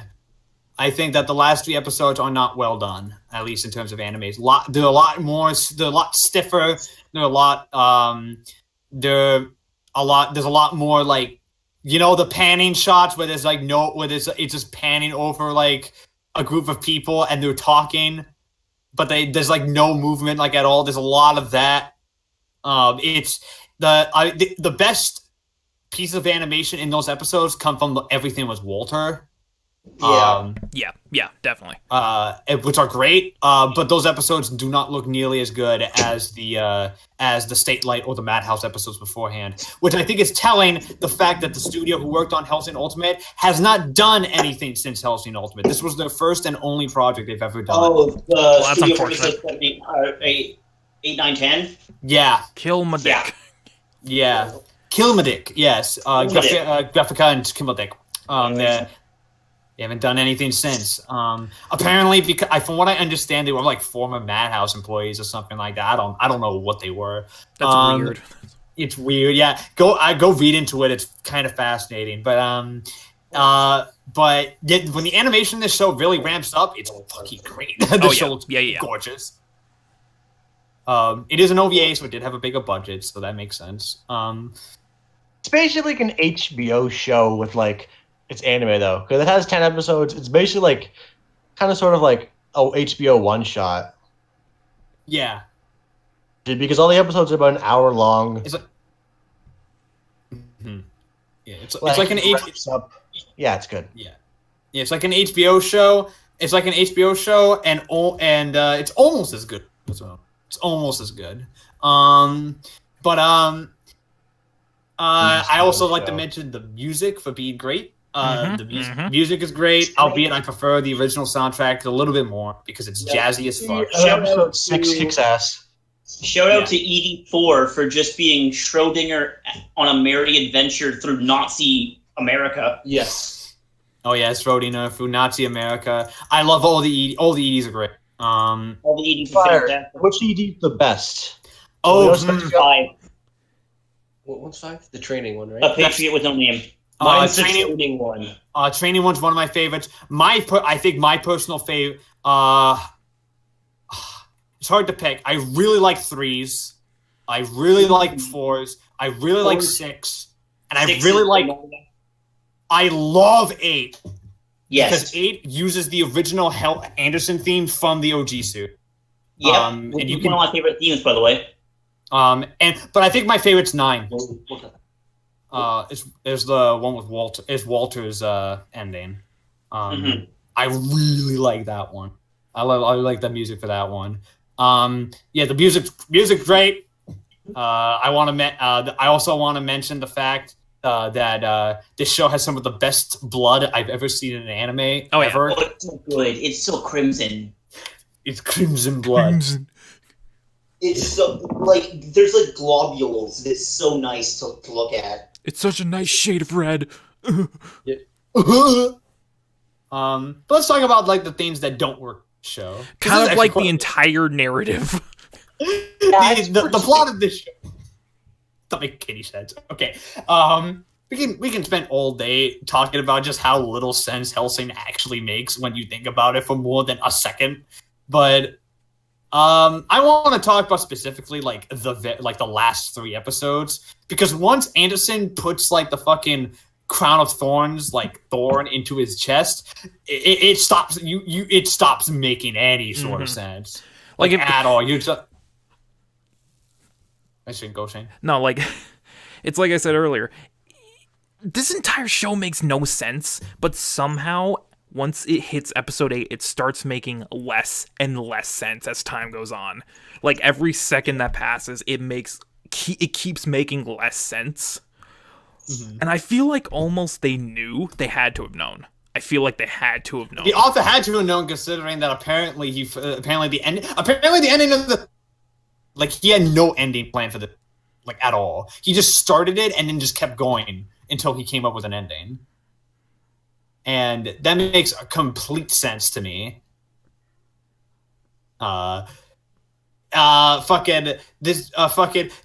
Let's talk about how fucking Alucard gets beaten, because this is one. It's so stupid. Matthew, okay. I don't want to talk about it.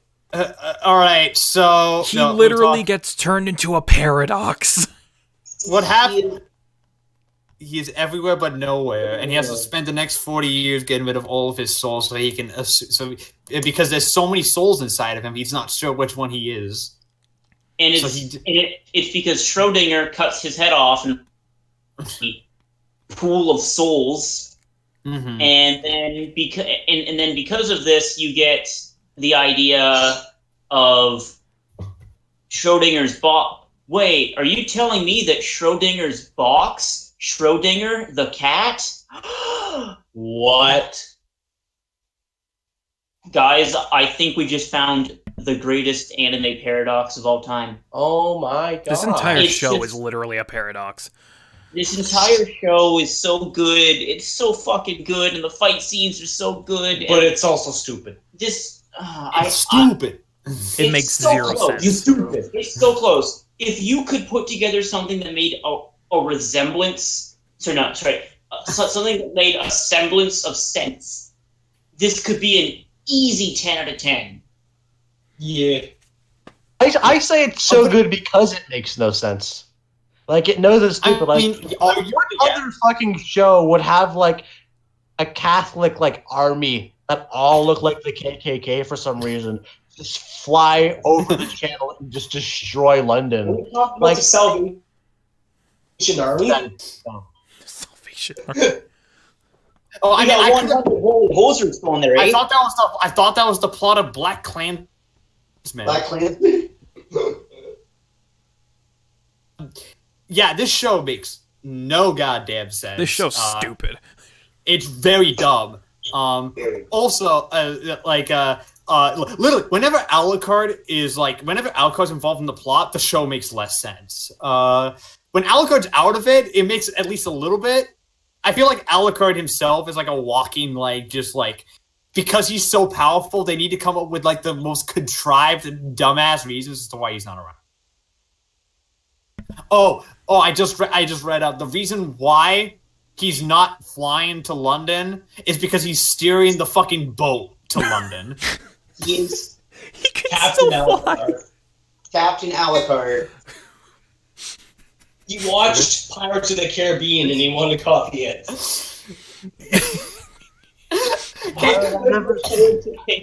They couldn't afford to pay Crispin Freeman to do too many lines. No, what happened? Hey, Crispin. Hey, Shane. Crispin, can you not come into the booth today? Why is that? Oh, no reason. Your character's just too busy steering a boat. I'm playing Do you Jack think- Sparrow. Do you think that one of the one of the outtakes is Crispin Freeman in his Alucard voice going, "What do you do with a drunken sailor? What do you do with a drunk?" I can. Could you imagine if Team 4-Star got Crispin Freeman to voice in Abridged? Just get Takahata. He actually sounds really good. They did. It would be Takahata talking to Crispin Freeman, and it would be very. Really surprised when I heard the voices. Like the only voice that was different that I could actively tell was different from the abridged to the actual show was like Seras. But the abridged is like a really good job. I wasn't expecting that at all. Okay, continue about Jack Sparrow. But just Alucard using his power. Why doesn't Alucard just lift? If Alucard's so powerful, he could just lift the boat out of the water and like warp speed it to London if he really wanted to. Like that's what I would have done. Me time. I'm pretty sure that Alucard just did it because he wanted to fuck around on a boat for like a couple. He just wanted to see the sights of the ocean, man. Yeah, he's the Yeah. most in the ocean. I don't normally go out in the ocean. I like boats. What? That's right. I'm pretty like I don't and a fucking and fucking my favorite fucking thing of for Anderson is that the way Anderson shows up in every time is that he shows up via a lot of just fucking pages. It's like show up it's everywhere. like a hurricane of Bible pages Yeah. that have been enchanted with Catholic magic.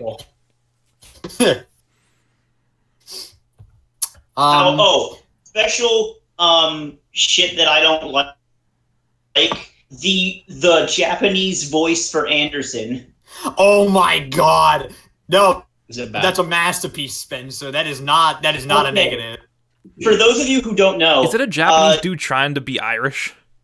Dude, it's a Japanese dude trying to be Irish, trying to recite a fucking prayer Bible verse. in English. Oh, For you. Amen. I need to see this. It's amazing. Dude. It's one of the best things you will ever It's see one of the in your best life. things you will ever see. And I'm gonna say one more criticism I have. It's gonna be a little bit of a controversial one. I don't like the comedy of Hellsing Ultimate that much. Nope. Nuh-uh. Nope. I don't. It does not fit at all. I find that it works, No, it doesn't. and then it doesn't work. It doesn't work. It really doesn't. It's really out of place. Drifters has this problem too. And everything with this author has that problem. He does not know how to mix comedy with Yeah, drama. the comedy in Helsing is super jarring. Sorry. It's funny. Like I'll give it that. It's funny comedy, and I never hated it when it was on. I laughed and I thought it was funny. And the problem is that they relegate it to specific characters. Like it's always with Schrodinger, it's always with Seras. Mm-hmm. And character, it doesn't fit. And I feel and like the only joke that really worked for me in the actual show itself was like when they were in the art gallery. Oh yeah, and Seras is that's the only joke that actually made me laugh. I take umbrage to that because when Seras was talking to the spirit of her gun, and it's just this fat old man. Totally forgot about that. Absolutely Bruce Willis, right? Tradition. Why? Because the spirit of is only brought ending title sequence.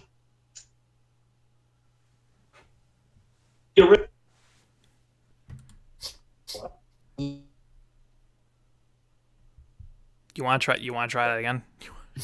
No, literally, that's what it is. I think the mic died. No, you want to try that again because you literally cut out and no one heard any of that. Sorry. So, what Spencer was saying. So which is her anti-tank rifle. The spirit that happened super traditional 2D. Let's just continue the episode. What the fuck are they talking about? Like, I completely lost the spirit. The Seras' spirit gun. Fucking the gun in his the spirit in her gun. Yeah. I thought that was when Alucard was talking like to the spirit of his gun, relegated, which was Bruce Willis for some reason. Two, I don't know why. It was really weird. And hello? Spencer's absolutely incorrect. He can take as much umbrage as he wants, but that scene is it's stupid. I never found the gun guy funny. Not even in the OG. Also, I don't get. I don't get it. Like, I'm like, what? Like, I just never got it. Like, yeah, I don't know. It's like you could just cut that scene out and nothing would have changed. Yeah. Like my big issue gives me pause. It makes me feel weird. Oh, they're gone. It's yeah, because Josh's internet died. Josh's internet exploded. It's almost like your internet exploded. It's kind of like really rapey, and I'm like, I don't like this. This is no bueno. The action makes me feel better because it's fun, but like almost every attempt to be funny, and that's where the show's biggest weakness is. Okay. It's just like I'm gonna throw myself out the fucking window. Yep. You absolutely should. There it is. There it is. I'm gonna do a fucking flip and land on my neck. Swanton off like It's just something you can jump on. Red Swan. Just a fallen angel. odd. You can land on the fence. Would that work? Yeah, I'll land on the fence. Cool. Yeah. Oh no, you Just- can shock yourself. Just botch the shooting star press, dude. Just do it. It's like all the KKK Start press Catholics onto the like fence. spears at the end of the show. Anyways, let's get to our final score. Yeah, let's get to final scores because we're pretty much done here. So, let's start with Adam. Adam, final score for Hellsing Ultimate. I want to say solid 8 out of 10, which translates into 11 yams. So it's an 11 yams. Show. 11 yams, 8 out of 10 on a regular scale. It's not a perfect show. There's a lot of issues with it, but like it's so over the top. It's so extra. It's very horny. I want to make that clear. It is an extremely horny show. Everyone's almost always turned on for some reason. Like every time someone's got to drink blood, it's like, ugh, and it's just like, please God, stop. The horny on main. The horny on my screen. Please make it stop. I think that's where you see like the high school, the dead stuff come out, where it's like, okay. Yeah. To be fair, the guy who wrote the High School Dead also wrote My Hero Academia. It's also the writer for My Hero Academia. All of it. So like, I think the difference there is probably got a better editor who's like, okay, please turn the horniness down. And also from what I read, he's apparently responsible for a lot of the extra fan service in the anime. So there's that. Yeah, so for me, 8 out of 10, 11 yams. Mm-hmm. Really good show. Watch it if you haven't. You know, the abridge isn't done, so watch this first, and then watch the abridge when it finishes. They're both equally good. One episode left. It's really stupid. You're gonna have a good time. The Catholics are just like KKK guys for some reason. I love all of them. Thanks for what they're doing. But it makes perfect sense because the entirety of Catholicism is just like unrestrained bloodlust towards anyone they see as like not them. Which is Catholic. Yeah. So Catholicism. Yeah, basically. So 11 yams. That's it. Spencer can go now. All right, Josh, whatever. Spencer, what do you give Hellsing?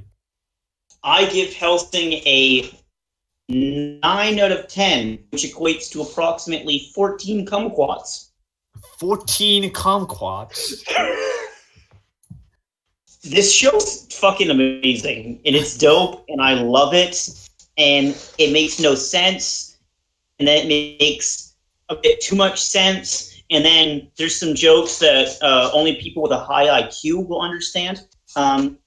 And Crispin Freeman does an outstanding job, and if you want to hear one of the funniest fake Irish, Japanese, English Bible verse mans, watch the sub. This show's dope, and it gets a 9 out of 10 for me. All right. Josh? One word. Yes. So yes out of 10. He gives it a yes out of 10, which is equivalent to about 18 oranges. It's 9 out of 10 for me. I actually put down a yes out of 10 on my fucking notes. So, like, there's that now. Yes out of okay, yeah, yes out of 10. Okay, wait, but how many fruit is that? 28 That's 18 bananas. Okay, 28 pairs. 28 bananas. Yeah. Okay. All right. So 9 out of 10 from Josh. And a banana is the horniest fruit, so I guess that makes sense. Yeah. I had to mute my mic because I was laughing so hard. It is Don't the horny mute fruit. yourself. It's a podcast. Let yourself be known that you were laughing. Because all these goddamn fruit analogies are... The you give. Okay, well. Shane's turn to yeet. Yeah, it's my turn to eat. You use. The show's an easy 9, which on my scale is equivalent to 38 tangerines. So write that down. 38 tangerines. Yes. So. The show makes no goddamn sense, and it's fucking stupid, and it has no idea how to do comedy, but when it wants to be fucking rad, it is fucking rad. It's be so rad. And it's got great characters, it's got really good animation sometimes. The action is spectacular. The show in general is just great. If it made a tad more sense, it would be an easy 10. But where it stands now is easily a 9. Yeah. Fix the humor, make the story, make like, you know, Make a they sense. always draw like red lines between story elements, and it's a 10. Make the humor less rapey. There you go. You have a perfect show. You have 14 yams or 40 tangerines. So my score is a 9 out of 10. My score is a 9 out of 10 or 56 kiwis. 56. 6 kiwis. I give Hellsing Ultimate a 9 out of 10 or 1 watermelon. Watermelons are Damn. That's a or one water. Okay, my question is it a Japanese square watermelon or is it a normal watermelon? It's the square one because those look weird as fuck. Because much like Adam said at the beginning of this podcast, this show is extra, and so is the square watermelon. That gives So us the the square average watermelon. score 8 out of 10. That gives us an average score of too many apples out of doctors. That gives us an average score of 1 watermelon, 56 apples, 29 bananas, 14 kumquats, and 11 yams out of a possible fruit salad. Don't forget the 56 Disgusting kiwis. fruit salad. Oh yeah, the kiwi. I forgot 56 kiwis. Why would you have kiwis in your fruit salad is my question. I don't like kiwis. Dude, some people are weird. I don't know. But yeah, I give it a 9 out of 10. It's really close to a 10. But if it wasn't so fucking stupid. if it wasn't so dumb, if I can't give it a 10 because some of the story elements do not make any sense, like at all. And it's really frustrating to me as someone who is a writer. I'm just like, please explain your shit more. Please make more sense. But as it stands, Hellsing Ultimate, it's one of the most rewatchable anime too. I'll give it that. It's one of the most rewatchable anime I've seen. It is amazing on rewatch.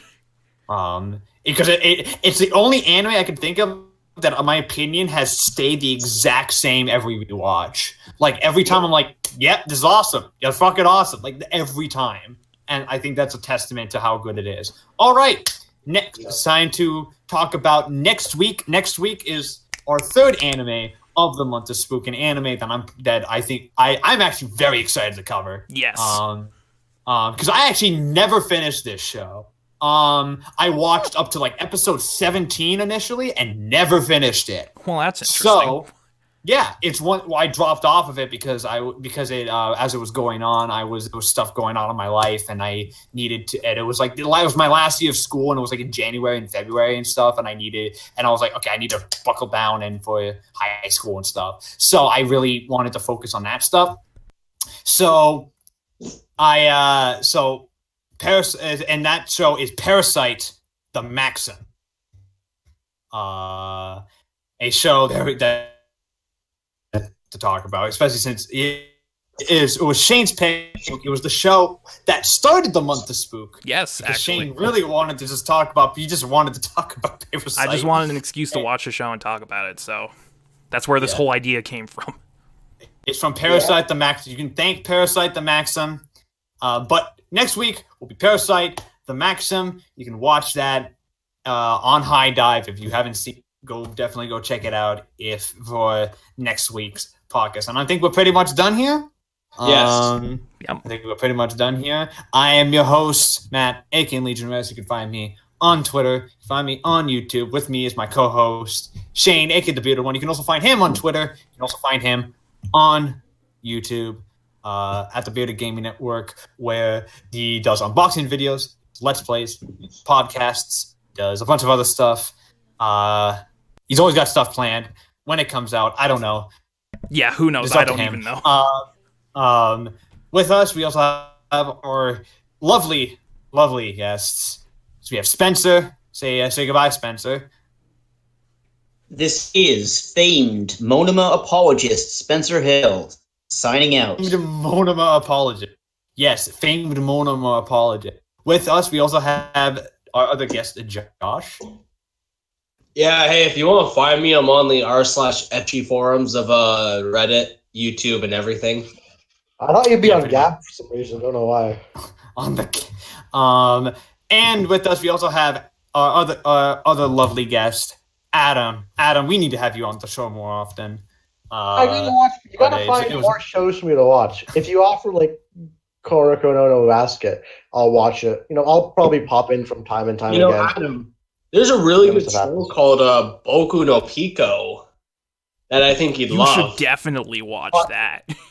Can't get to watch it. I'm not. It's outstanding. Amazing. And totally not porn. Totally. Follow me on the Twitters at @LamaoZedong. That's AYYYLMAOZEDONG. Give me Twitter clout because all of my tweets are great. Yeah, go follow him where he's going to live tweet his watch of Boku no Pico starting tomorrow. It's live tweet everything. Live tweet. A live sports. Tweet. I live tweet politics. And with that, I think I live tweet socialism. Oh yeah, lots of Trusted episodes. I live tweet everything. The fuck was that? What's Yeah. that? Found out what it was. And I think and with that, I think we're pretty much I think we need to done wrap here. this up. No, we're not done. We're not done. What are you doing? What? Oh, this. Fuck it. Spencer? End the podcast.